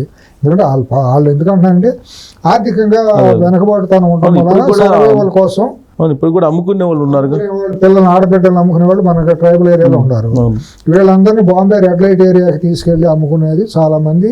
ఒక రాకెట్, పెద్ద రాకెట్ నడుస్తుంది. దాంట్లో గత 5 సంవత్సరాల్లో ఈ వాలంటీర్లుగా చేసిన వాళ్ళు మొత్తం ఈ డేటాను అంతా తీసుకెళ్ళి ఒక పెద్ద రాకెట్ ఇది. ఆ ర్యాకెట్కి ఇదిగో 50 ఏళ్లలో పలానా వాళ్ళు ఈ అమ్మాయి బాగుంది, ఈ అమ్మాయి బాగుంది, ఇది ఇస్తా ఉంది అని వాళ్ళు మొత్తం అంతా డేటా సైజ్ చేయటం, వాళ్ళని ట్రాప్ చేయటం. ట్రాప్ చేసిన వాళ్ళు తీసుకుపోయి రెడ్ లైట్ ఏరియాలకి, హ్యూమన్ ట్రాఫికింగ్కి, లేకపోతే వీలైతే దుబాయ్ లాంటి ఏదో కంట్రీస్కి ఉంటాయి కదా. ఎంత చేసింది జగన్ టీమేనా? వాళ్ళు వైసీపీ వాళ్ళే ఉంటారు. ఇంకెవరు చేస్తారు? మీరు నేను చేస్తే ఊరుకుంటారా? అధికారంలో ఉంది కాబట్టి ఊరుకోరు అసలు. అంతే కదా మరి. ఒకవేళ తెలుగుదేశం వాడు ఎవడన్నా చేస్తే కుమ్మేసి వదిలిపెట్టడం, ఫోటోలు కట్టేవాళ్ళు లేదు, బ్యానర్లు కట్టేవాళ్ళు కాదు. ఏం చేయకపోతే కుమ్మారు కదా. ఓ జనసేన వాళ్ళు ఊరుకుంటారా? వీళ్ళంతా ఇటువంటి వాళ్ళే నేను చెప్పరా? దీంట్లో అదే అసాంఘిక శక్తుల పార్టీ అండి. వాళ్ళు ఏమైనా చేస్తారండి. ఒక బాబాయినే చంపిన వాళ్ళకి ఆడపిల్లలు పెద్ద లెక్క అండి. సొంత ఆడపిల్లల్ని మరి షర్మిలని రాజశేఖర రెడ్డి గారికి పుట్టలేదు బిడ్డ అని చెప్పిన దుర్మార్గమైన, నీతిబాహ్యమైన, ఏం మాట్లాడాలో కూడా తెలియదు. అటువంటి దుర్మార్గులు ఆ పార్టీలో ఉంటే అది మనుషులతో కూడిన పార్టీ అంటామా? ఈ సింపతి కోసం మరి ఈ స్టేట్మెంట్ అయినా నన్ను చంపండి కావాలంటే కార్యకర్తలు మాత్రం జోలికి వెళ్ళదు. ఎన్ని కూడా చెబుతున్నాను కదా మీ ద్వారా. నేను పవన్ కళ్యాణ్ గారికి, లోకేష్ గారికి, ఇప్పుడు చంద్రబాబు గారు చెప్పినా చెవిటాడు ముందు శాంతి మోదినట్టే. ఆయన చేయుడు, చేసేవాళ్ళు చేయనివ్వడు. కనీసం మనకు ఏంటంటే ఒక హోప్ ఏంటంటే లోకేష్ మీద ఒక హోపు, అతను నాయకుడికి ఎమర్జీ కావాలి. పవన్ కళ్యాణ్ గారి మీద ఒక హోపు, ఆయన కూడా ఒక బలమైన నాయకుడిగా అక్కడ ఆంధ్రాలో ఎమర్జీ కావాలి. ఇటువంటి వాళ్ళు ఉంటే ప్రజాస్వామ్యం బాగుంటుంది. వీళ్ళిద్దరూ కనుక కఠినంగా అతని మీద ఇప్పుడున్న లెవన్ మోహన్ రెడ్డి మీద కనుక యాక్షన్ తీసుకుని కట్టడి చేయకపోతే రాష్ట్రానికి నష్టం చేసిన వాళ్ళు అవుతారు. నేను వీళ్ళిద్దరికీ అప్పీల్ చేస్తాను ప్రధానంగా. లెవన్ మోహన్ రెడ్డి అని మీరు అన్నారు కాబట్టి దాని కంటిన్యూషన్ లేదంటే నిన్న లోకేష్ కామెంట్ చేశారు, 2-1 ఒకటి లేచిపోతే జాగ్రత్త జగన్ అని చెప్పి. అదే ఎట్టాగో పోతుంది. అది ఎట్టాగో ఎవరో మిగతా వాళ్ళందరూ బీజేపీలోకి దారులు వేసుకుంటున్నారు. ఈ జనసేన రానివ్వదు, వాళ్ళు పడిదాపులు పడుతున్నారు. బీజేపీ కూడా ఏంటంటే దిక్కుముక్కులేని వాళ్ళు ఏదో కలుపుకుంటే నాకు సంఖ్య పెరుగుతుంది కదా, పాపం మా వాడు ఏదో పోతాడు, నేను కలిపేసుకుంటే కనీసం అట్టాన్న ఉంటారనేది వాళ్ళ దయార్థ హృదయం వాళ్ళు చూపిస్తారు. ఏకాగ్గా ఒకడు మిగులుతాడు, అప్పుడు ఏక్ మోహన్ రెడ్డి అవుతాడు. అంతేనంట. లెవన్ మోహన్ రెడ్డి కాస్త ఏక్ మోహన్ రెడ్డి అవుతాడు. అంతకుమించి పీకేది కట్టలు కట్టేది ఏమీ లేదు. అదే లోకేష్ 100% అతను చరిత్రహీనుడు అయిపోయిన మాట వాస్తవం. అది అయిపోయింది. ఇక మళ్ళీ లెగవటం అనేది ఆంధ్ర రాష్ట్రంలో వైఎస్ జగన్మోహన్ రెడ్డి అనేవాడు లెగవటం అనేది అసంభవం. 100 106 బంగాళాఖాతంలో ఉదయించాల్సిన సూర్యుడు ఇటు పక్క అనంతపురం వైపు ఉదయించిన జరగదు అది. కానీ జగన్మోహన్ రెడ్డి ఒకప్పుడు లోకేష్ని పప్పు అని చెప్పి గేల్ చేసిన, ఆయన ఎగతాలు చేసిన ఆయన చాలా బలమైంది. సిఎస్ గారు ఎవరు పీకుడు కాలం కాదు. మనకంటే మించిన వాళ్ళు మనం వచ్చే తరం వాళ్ళు గొప్ప వాళ్ళు వస్తారు. అది మన విగ్రహం తెలుసుకోవాలి. ఏ రోజు మనది కాదు. ఇప్పుడు నాకున్న వయసులోనండి నేను చరిత్ర చూసిన, నేనంతా ఆఫ్టర్ ఆల్ చరిత్రలో నాకున్న వయసులోనండి రాజుల్ని చూశాను, జమీందారులను చూశాము, గొప్ప గొప్ప నిజాం కుటుంబాన్ని చూశాను హైదరాబాద్లో. గొప్ప గొప్ప దోసుకుని అడ్డగోలుగా దోసుకుని లక్షాధికారులు కోటీశ్వరులు అనుకున్న వాళ్ళందరూ ఇవాళ అడుగు తినే స్థాయికి వచ్చేసారు, కేర్ ఆఫ్ లేని పరిస్థితులకు వచ్చేసారు. కళ్ళ ముందు శిథిరాలు అయిపోయింది కుటుంబాలను, వంశాలన్నీ కూడా, సామ్రాజ్యాలన్నీ కూడా. పేర్లు మీకు అన్నీ తెలుసు. జమీందారులుగా ఉండాళ్ళు 70-80 ఏళ్ళ క్రితం జమీందారులుగా ఉన్న కుటుంబాలు ఇవాళ సున్నం వేయటానికి డబ్బులు లేవాడు ఇళ్ళకే. సామ్రాజ్యాలు మీరు అక్కడి నుంచి అక్కడికి పేర్లు ఏముంది ఇవన్నీ చూసుకోండి. ఎక్కడి నుంచి కాలచక్రం, ఎవరో గొప్పలు కాదు. వీళ్ళు ఏదో పెద్ద పీవుడిగాళ్ళగా మాకు 10 లక్షల కోట్లు ఉంది, మాకు అక్కడ ఉంది, ఇక్కడ. కాలం తిరగబడ్డాక ఏమీ ఉండదండి. కాలం ముందు అందరూ బాగా దూరాని, వీళ్ళు అంతా ఇలా బతుకులే అంత. కాలమహిమ ఎప్పుడైనా కొట్టుకుపోవాల్సిందే, చరిత్రహీనులుగా మిగలాల్సిందే. మనం ధర్మాన్ని ప్రేమించి 10 మందికి ఉపయోగపడే పనులు చేస్తే శాశ్వతంగా మన జీవితాలు ధన్యం అవుతాయి. అది గొప్ప అవకాశం ఒక రాజకీయ నాయకుడికి. ఆ దేవుడిచ్చే గొప్ప అవకాశం ఏంటంటే ఆ గుర్తింపును, ఆ సేవ చేసే భాగ్యం ఇవ్వటం. గెలిచిన తర్వాత ఆ బాధ్యత మెలిగితే ప్రజల మనసులో శాశ్వతంగా నిలబడతాడు. అందుకే ఇప్పుడు ఎన్టీ రామారావు గారి గురించి ఎందుకు అనుకుంటారు? ఆయన ఒక పేదలకు ఒక సామాజిక గొప్ప మార్పు తీసుకొచ్చిన మనిషి. ఒక అంబేద్కర్ గురించి ఎందుకంటారు? ఆయన ఆదర్శంగా. ఒక పూలే గారి గురించి. ఈయన ఎందుకు పుడతారంటే వీళ్ళందరూ ఆదర్శ పురుషులు. వీళ్ళందరూ వాళ్ళందరి గురించి చెప్పుకుంటాం. కానీ జగన్మోహన్ రెడ్డి ఏంటంటే ఒకప్పుడు అసలు పూచిక పుల్లని చూసినట్టు చూసేవారు లొకేషన్. ఇదే లొకేషన్ ఇప్పుడు ఒక పెద్ద పుల్లని చూసినట్టు చూస్తున్నట్టు అనిపిస్తుంది అతని మాటలు బట్టి. రెడ్ బుక్ అని చెప్పి ఢిల్లీ ఏడుపులే గబ్బోలు, ఏడుపులు పెడబొబ్బలో రెడ్ బుక్ రాయితే తప్పే ఉందండి. ఈ రకంగా ఇప్పుడు ఈ విషయంలో దీని ద్వారా మీ ద్వారా చెప్పాల్సి వస్తుంది. అవునండి, నేను రాసుకుంటానండి, నాకు ఒక పుస్తకం ఉంటుంది. నాకు నష్టం చేసిన వాళ్ళు ఎవరు, లాభం చేసిన వాళ్ళు ఎవరు, నన్ను కష్టాల్లో కాపాడిన వాళ్ళు ఎవరు, నాకు అన్నం పెట్టిన వాళ్ళు ఎవరు? నేను మనిషినండి. నా కృతజ్ఞత కోసం నాకు చిన్నప్పటి నుంచి నాకు గురువులు పాఠం చెప్పిన తల్లిదండ్రుల తర్వాత నాకు పాఠం చెప్పిన గురువులు ఎవరు, నాతో పాటు చదువుకున్న క్లాస్మేట్లు ఎవరు, చిన్నప్పుడు తిరిగిన వాళ్ళు ఎవరు, నాకు నష్టం చేసిన వాళ్ళు ఎవరు, నాకు కష్టం చేసిన వాళ్ళు ఎవరు, నన్ను కష్టాలు ఆదుకున్నది ఎవరు, నన్ను మనిషిగా నిలబెట్టింది ఎవరు, పుస్తకం రాసుకుంటాం. అతను ఒక రాజకీయ నాయకుడు ఒక పార్టీలో తను హింసించబడ్డాడు, కార్యకర్తల్లో హింసించబడ్డారు, ఆఫీసర్లు, పోలీస్ ఆఫీసర్లు, రెవెన్యూ ఆఫీసర్లు ఒక్కొక్కరు రాక్షసులుగా రాబందులాగా మీద పడిపోయారు తెలుగుదేశం కార్యకర్తల మీద. వాళ్ళ స్థాయిని మరిచి వాళ్ళ హద్దుల మీద ప్రవర్తించారు. రాసుకున్నాడు, తప్పే ఉంది. అతను రాసుకున్నాడు, దానికి ఒక రెడ్ బుక్ అని పెట్టుకున్నాడు. అదే రాజ్యాంగ ఇతర శక్తి అది ఏమైనా రాయటం? రెడ్ బుక్ అనేది ఏమైనా రాజ్యాంగంలో ఏమైనా రాయకూడదు అని ఉందా? రెడ్ రాజ్యాంగం అని చెప్తున్నాడు ఆయన. ఇప్పుడు నువ్వు రెడ్ రాజ్యాంగం నువ్వు రాసుకున్నావు కదా, నువ్వు 5 ఏళ్ళు నువ్వు నడిపింది నువ్వు రాజారెడ్డి రాజ్యాంగానే కదా. రెడ్ బుక్ రాస్తే నీకు అంత ఉలికేంటి? రెడ్ బుక్ అనే పేరు ఎత్తగానే నువ్వు పెద్ద ఇదేసి రాసేసాడు, హోర్డింగ్లు పెట్టుకున్నాడంటే నువ్వు పెట్టుకున్నావు కదా హోర్డింగ్లు. నీకు చేతగాని హోర్డింగ్లు 100 హోర్డింగ్లు నువ్వు పెట్టుకున్నావు కదా, అసాంఘికమైన హోర్డింగ్లు. నీ దగ్గరికి వచ్చేటప్పటికి నీతులు సూక్తులు వచ్చినాయా? అవతల వచ్చేటప్పటికి అంత వెన్నులో వణికెందుకు వస్తుంది? రేపో మాపో చూడండి, బాబు అని పవన్ కళ్యాణ్ గారి దగ్గరకు, లోకేష్ గారి దగ్గరికి రాజీ చేసుకుంటాను, కాలు మొక్కుతాను బాబు, నన్ను వదిలిపెట్టమనే స్థాయి కూడా వెళ్తాడు. 100%. దాంట్లో మొహమాటం ఏముంది? అంటే గతంలో రామోజీరావుని కలిశారు, మీకు గుర్తుంది లేదా? నాకు అన్నీ తెలుసు, అన్నీ తెలుసు. పాదయాత్రకు పోయే ముందు అనుకుంటా అన్నీ తెలుసు. దేహి అంటానికి దేనికైనా సిద్ధమండి వీళ్ళు. ఆ ఫ్యాక్షనిస్టులు అందరం తినండి, రాయలసీమ ఫ్యాక్షనిస్టులు అనేవాళ్ళు ఎవడైనా అంతే. అందితే చుట్టూ అందకపోతే వాళ్ళు చెబుతున్నా కదా, రాత్రిపూట వెళ్ళి బాత్రూమ్ కూడా బయటికి వెళ్ళలేరండి. అటాచ్డ్ బాత్రూమ్ లేకపోతే బయటికి వెళ్ళి యూరినల్స్ కూడా కూడా బయటికి వెళ్ళరు. అందుకే నా పరదాలతో రాత్రిపూట ఏమైనా యూరినల్స్కి వెళ్ళాలంటే ఒక మట్టి ముంతలో పోసుకుని తెల్లారిన తర్వాత బయటికి పారబోసుకోవాల్సిన గొప్ప హీరోలు అనమాట ఈ ఫ్యాక్షనిస్టులు అనేవాళ్ళు. మరి ఆయన ఏదో పెద్ద ఒక సింహం లాగా పుల్లాగా వైసీపీ వాళ్ళు ఆకాశం గ్రామ సింహాల లాగానే ఇవన్నీ మనకు తెలియనియా? వీళ్ళ సింహాలు ఏంటి, రాయలసీమ ఫ్యాక్షన్స్ సింహాలు ఏంటో మనకు తెలియదా? అందితే చుట్టూ అందపోతే కాళ్ళు. పక్కన బీసీలు అండి, దళితులు, మాదిగ కమ్యూనిటీ, బోయ కమ్యూనిటీ, వీళ్ళందరూ ఉంటారు కదా. వాళ్ళ పునాదులు, వాళ్ళ పునాదుల మీద చేసుకుని వాళ్ళ మోసం చేసి వాళ్ళ ప్రాణాలను బలుకొని ఈ ఫ్యాక్షనిస్టులు అందరూ సామ్రాజ్యాధిపతులు అయ్యారండి. ఒక్కడ పోడండి పోయిందంతా. వాళ్ళ మీరు డేటా దీంట్లో రాయలసీమ ఫ్యాక్షన్ చరిత్రలో ప్రాణాలు పోగొట్టుకున్న వాళ్ళు, చేతులు పోగొట్టుకున్న వాళ్ళు, నిలవ నీళ్ళు లేకుండా పోయిన వాళ్ళు, కేసులు పెట్టి జీవిత ఖైదులు పెట్టిన వాళ్ళు ఎవరో మీరు తీయండి ఫ్యాక్షన్ చరిత్రలో. మొత్తం బీసీలును ఎస్సీలే ఉంటారు. వాళ్ళు ఏళ్ల మీద లెక్కెట్టవచ్చు ఫ్యాక్షనిస్టుల కుటుంబాల్లో ఇదైన వాళ్ళు. వాళ్ళ కోసం ప్రాణాలు అర్పించిన వాళ్ళు వీళ్ళు ఉంటారు. సో ఎస్సీల ప్రాణాల మీద వీళ్ళు సామ్రాజ్యాలు కట్టారు. సామ్రాజ్యాలు ఏర్పాటు చేసుకున్నారు. చేయండి, డేటా బయటికి తీస్తే అందరికీ తెలుసు కదా. ఈ ఫ్యాక్షనిస్టుల ముసుగులు వీళ్ళు చేసిన అరాచకాలు, అసాంఘిక కార్యకలాపాలు, రాయలసీమను వెనకబడుతానని చేయటానికి కారణం వాళ్ళు కదా. ముఖ్యమంత్రులు వాళ్ళే కదా. రాష్ట్రానికి ఎన్టీ రామారావు గారు వచ్చి తెలుగు గంగ వేసే వరకు మరి అక్కడ ఉన్నవాళ్ళు ఒక్కడు కూడా ఇది చేయలేకపోయారు. ఒక చంద్రబాబు నాయుడు వచ్చి అక్కడ కియా ఫ్యాక్టరీ కానివ్వండి, లేదా రాయలసీమలో రకరకాల ఇది చేయటం కానివ్వండి, వచ్చే వరకు ఏమీ చేయలేదు. మీరు చేసింది ఏంటి? అభివృద్ధి కార్యక్రమాలు ఏంటి? దోపిడీ తెప్పి చేంజ్ చేశారు ఫ్యాక్షన్ పేరుతో. ఇవన్నీ చరిత్ర చెబుతాను, నేను చెప్పడం కాదు. కాబట్టి రేపు పొద్దున ఎట్టి పరిస్థితుల్లోనూ దేహి అని అడుక్కున్న ఆశ్చర్యం లేదు. మమ్మల్ని వదిలిపెట్టి బాబు, మీకు ఏదో ఒకటి పొరపాటు అయిపోయిందని ఇదే పవన్ కళ్యాణ్ గారి దగ్గరికి, ఇదే లోకేష్ గారి దగ్గరికి, లేదా విశాలమైన హృదయం తొందరగా కరిగిపోతాడు కాబట్టి చంద్రబాబు గారి దగ్గరికి కూడా వెళ్తారు. ఎవరో ఒకటి ద్వారా వెళ్ళిపోయి ఏదో అయిపోయింది. చంద్రబాబు నాయుడు గురించి అంటున్నా, కేవలం లోకేష్ గురించే ప్రత్యేకంగా లోకేష్ రెడ్ బుక్ గురించి పదే మాట్లాడుతున్నాడు. ఒకడే కొద్దిగా గట్టిగా స్టబర్న్గా ఉన్నాడండి. తన అవమానాలకు గురైనాడు. తను మరి ఉప్పు కారం తినేవాడు, తను కలేజా ఉన్నాడు, చదువుకున్నాడు. అసాంఘిక శక్తి కాదుగా, నీలాగా హత్యాకాండాలు చేసి వచ్చినాడు కాదుగా. సామాజిక స్పృహ ఉన్నటువంటి కుర్రాడు.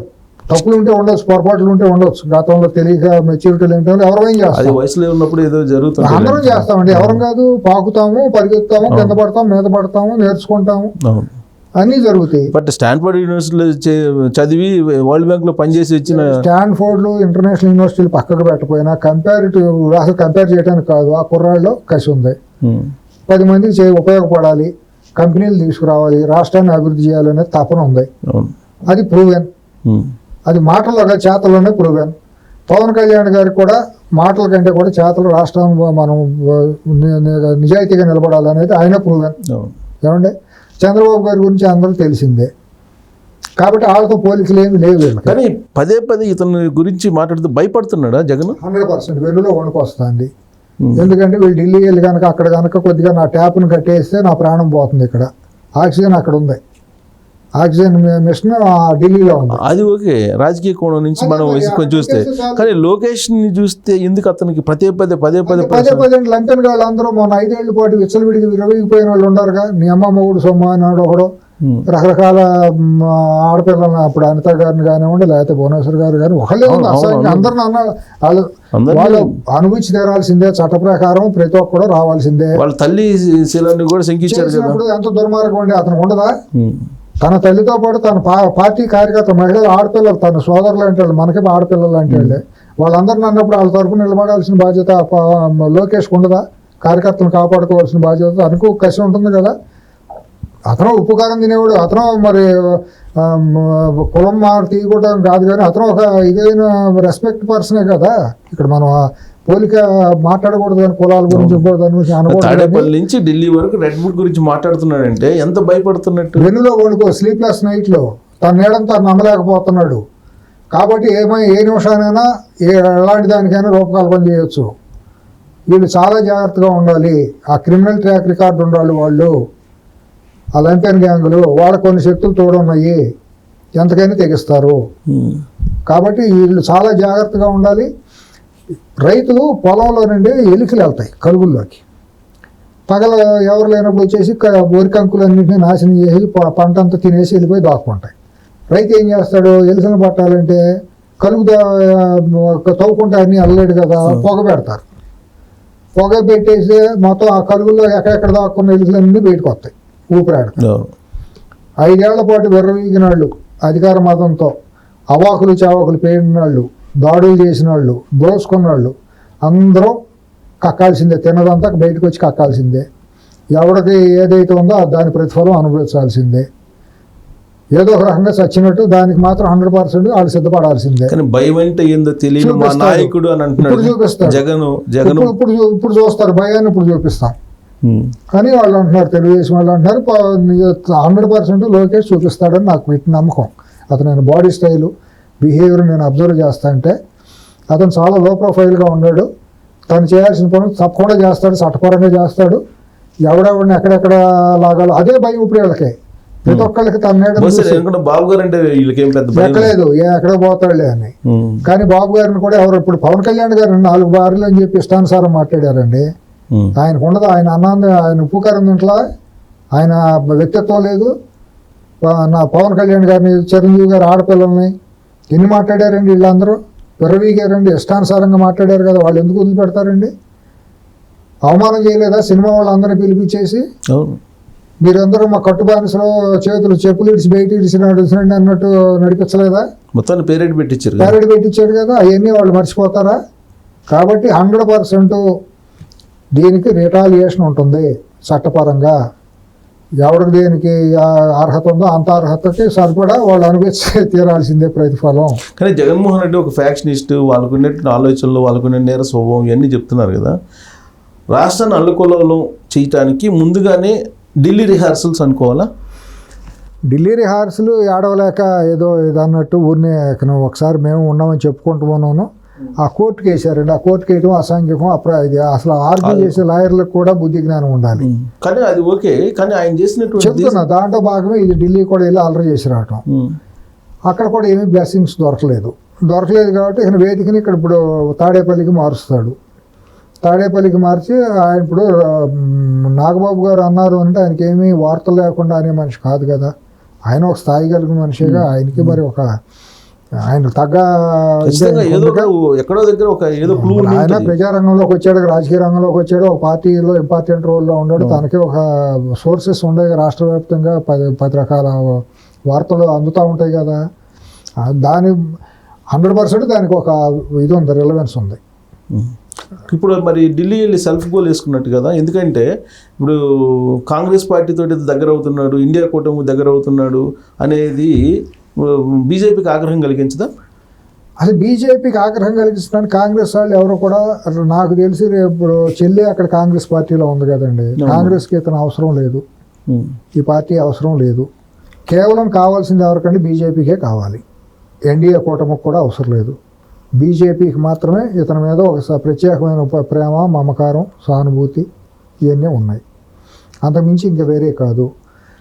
ఇప్పుడు కాంగ్రెస్ కోపం వచ్చేసి కాంగ్రెస్ ఇతని మీద దాడి చేయాల్సిన అవసరం ఆల్రెడీ చెల్లి షర్మిల ఇక్కడ మొదలెట్టింది. ఆవిడ ధీటుగా వెళ్తుంది. తెలుగుదేశం కంటే కూడా పవన్ కళ్యాణ్ గారు, జనసేన కంటే కూడా ఇవాళ అక్కడ బ్రహ్మాండమైన రోల్ పోషిస్తుంది షర్మిల గారు.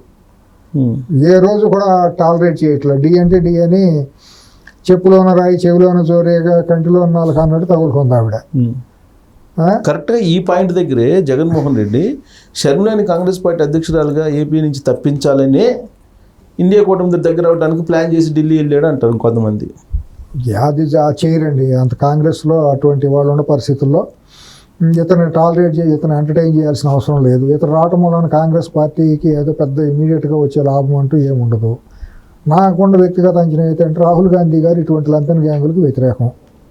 వ్యక్తిగతంగా తనకంటూ ఇతను ఏంటి, ఈ శక్తి ఏంటి అనేది అతనికి అవగాహన ఉంది.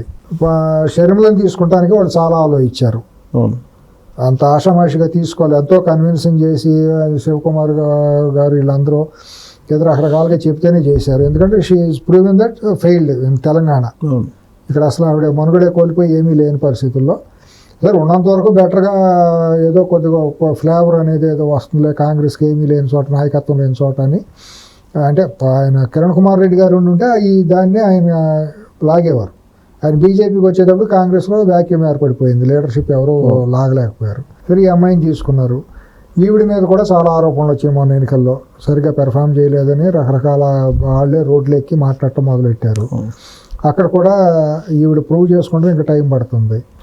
దీంట్లో ఇవాళ ఇతను వచ్చేసి కాంగ్రెస్ని మెర్జి చేసి లేదా కాంగ్రెస్ని భుజాన్ని వేసుకుని చేసేది ఏమీ లేదు. ఎక్కడున్నా 0-0 అవుతుంది తప్పించి అది 100 అవ్వదు. సో అది ఎలాగో మీరు చెప్పేది ఏఐసిసి కోణం నుంచి, కాంగ్రెస్ అధిష్టానం కోణం నుంచి చెప్తున్నారు. కానీ జగన్మోహన్ రెడ్డి కోణం నుంచి ఆలోచిస్తే రాబోయే రోజుల్లో షర్మిల అనేది ఒక థ్రెటనింగ్ ఫోర్స్గా తయారవుతుంది. కాబట్టి ఈవెన్ ఎలిమినేట్ చేస్తే నెక్స్ట్ 2029కి తను ఏదో పర్ఫార్మెన్స్ చేయొచ్చు అనేది అందుకు స్టెప్స్ చేశాడు. ఏమీ అవదండి. అక్కడ కోటలో ఉండవుటే, పేటలో ఉండవుటే, కాంగ్రెస్లో ఉండవుటే, వైసీపీలో ఉండవుటే తన చరిత్ర ముగిసిన అధ్యాయం. తనకంటూ ఒక వ్యక్తిగతంగా రాష్ట్రంలో ఒక బలమైన ముద్ర ఏర్పడిపోయింది. ఇతను పనికి మాలినాడు, సంఘ వ్యతిరేక శక్తి, ఇతని జీవితంలో ఎప్పుడు కూడా ఇతని మొహం చూడకూడదని ప్రజలు డిసైడ్ అయిపోయారు. ఇంకొక 25 ఏళ్ల పాటు అతని మొహం అనేది ప్రజలు సహించరు. 25 ఏళ్ల తర్వాత రెడ్డి ఎవరో, రాజు ఎవరో, మంత్రి ఎవరో, ఎవరో అన్నట్టు అయిపోతుంది. ఎన్నైనా మారుతాయి. కాబట్టి కనుసూపు మేరలో ఈ వైఎస్ఆర్ కూటమి నుంచి మరి ముఖ్యమంత్రి అవటం అనేది అసంభవం. సో అబద్ధాలు ఎన్ని చెప్పారు అనే దానికి ఒక డేటా ఉంది సార్, అది మీకు వినిపిస్తాను. హత్యలు 2019 నుంచి 2024 మధ్యలో జరిగిన హత్యలు కేటగిరీ వైజ్ బీసీలని 300 మంది హత్య చేశారంట. ఇది జగన్మోహన్ రెడ్డి. ఎస్సీ ఎస్టీలకి 188 మంది. ఇది అఫీషియల్ డేటా సార్. ఇది క్రైమ్ రికార్డు బ్యూరో. తర్వాత మైనారిటీలు 11 మంది, మహిళలు 991 మంది, పార్టీ కార్యకర్తలు 79 మంది, ఎన్నికల కోడ్ సమయంలో హత్యలు 13, ఎన్నికల కోడ్ ఉన్నప్పుడు మొన్న. తర్వాత ఎన్నికల తర్వాత అఫీషియల్ రికార్డ్ ప్రకారం అయితే 6 జరిగింది.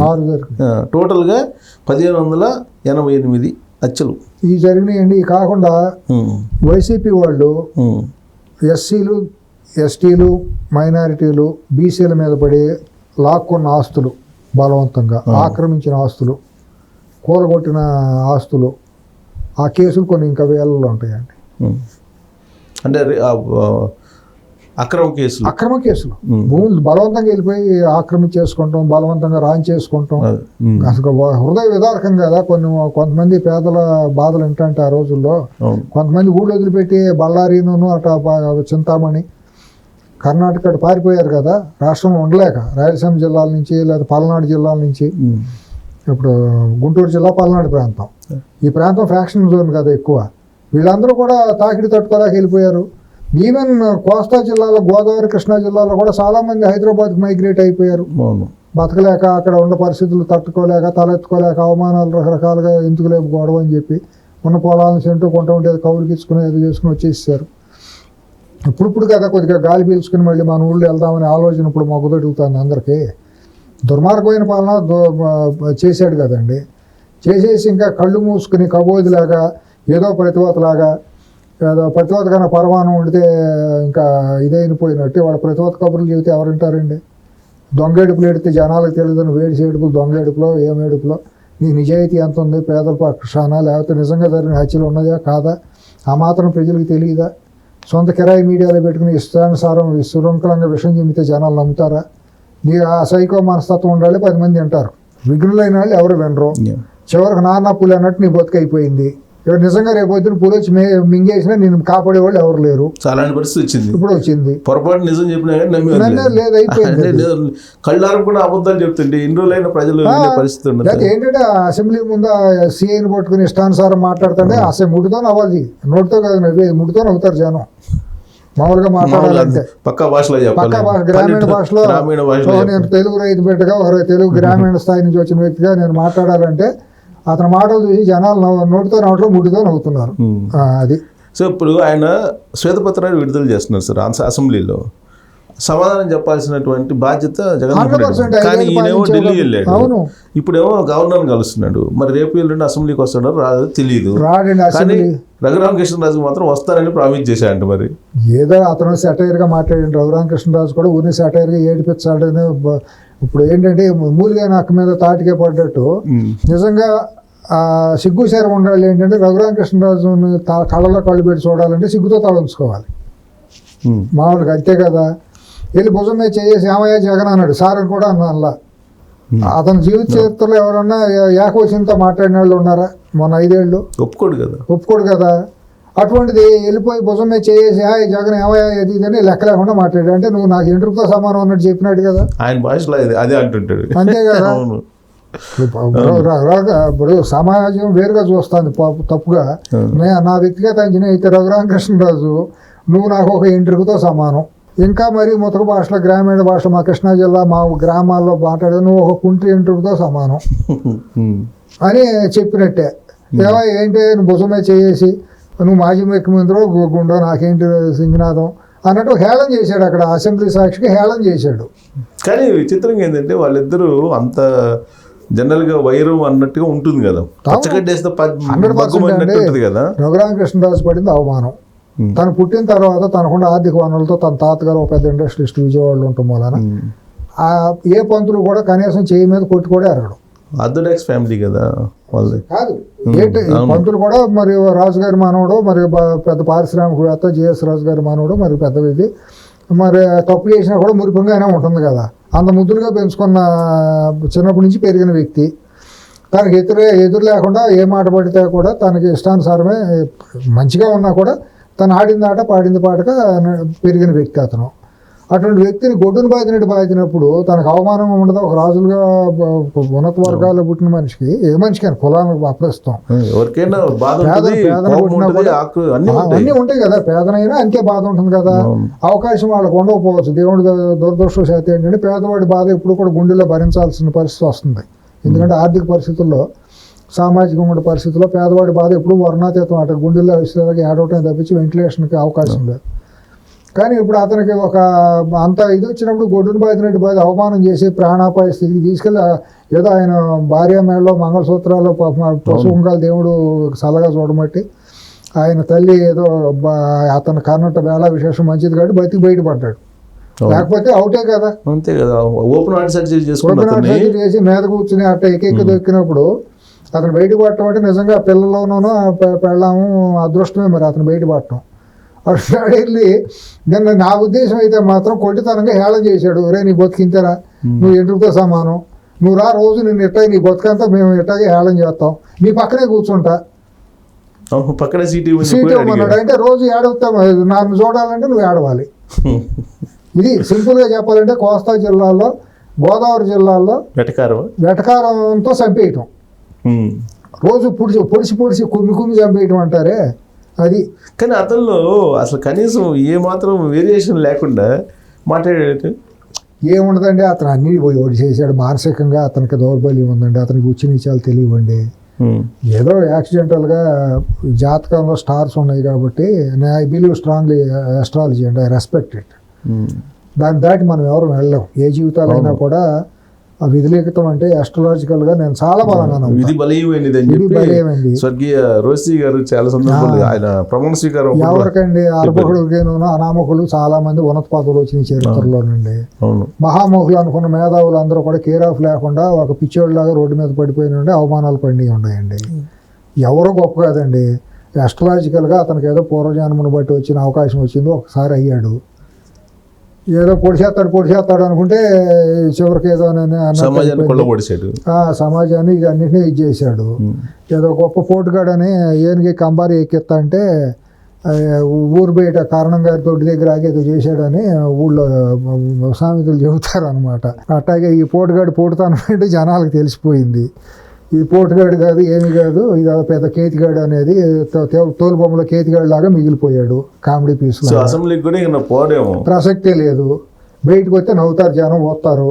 ఇక్కడ ధర్నాలు చేసే యోగ్యత లేదు. 5 ఏళ్ల పాటు కనుసూపు మేరలో వైసీపీ వాళ్ళు ఆంధ్రప్రదేశ్లో ధర్నాలు చేసే యోగ్యత ఉండదు. ప్రజలే తిరగబడి కొడతారు. అది రాబోతుంది, రోజులు రాబోతుంది. వాళ్ళు చేసిన పాపాలు అటువంటి.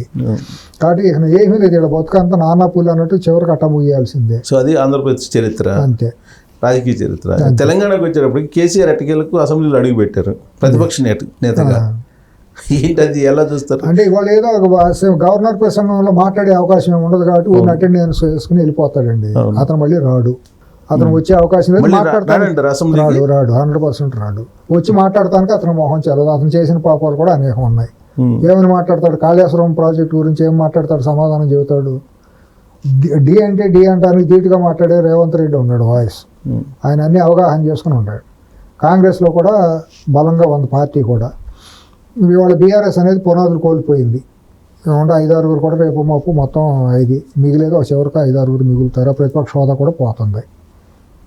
ఏ మొహం పెట్టుకుని వచ్చి అసెంబ్లీలో నువ్వేమని మాట్లాడతావు? నిరుద్యోగుల తరపున ఏం మాట్లాడతావు? నిరుద్యోగులకు నువ్వు ఎంత మోసం చేసావు? రైతు బంధు పేరుతో 8 లక్షల కోట్ల రూపాయల ప్రజాధనాన్ని దుర్వినియోగం చేశావు. కాళేశ్వరం ప్రాజెక్టు పేరుతో నువ్వు ఏ రకమైన ప్రాజెక్టు గడి విచారణ ఎదుర్కోలేక భయపడతా కోర్టుకు వెళ్ళావు.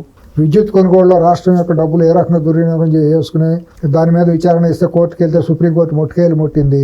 నీకేమీ తెలియకుండానే ఈడీ తీసుకెళ్లి కూతురుని అక్రమం కేసులు ఎట్టా పెడుతుంది? దేశంలో ఎంతమంది ఉండగా నీ కూతురునే తీసుకెళ్ళి ఎందుకు పెట్టింది? పెట్టాలంటే బీజేపీ పెట్టాలంటే, లేకపోతే సిబిఐను ఈడీ పెట్టాలంటే చాలా మంది ఉన్నారు. రేవంత్ రెడ్డి గారిని పెట్టవచ్చు, చంద్రబాబు గారిని పెట్టవచ్చు, లోకేష్ని పెట్టవచ్చు, అందరిని పెట్టవచ్చు కదా, గిట్టిన వాళ్ళందరినీ, స్టాలిన్ని పెట్టవచ్చు. అవును. తెలంగాణలో ఇంకెంతో మంది ఉండి మిమ్మల్ని నన్ను కూడా పెట్టవచ్చు.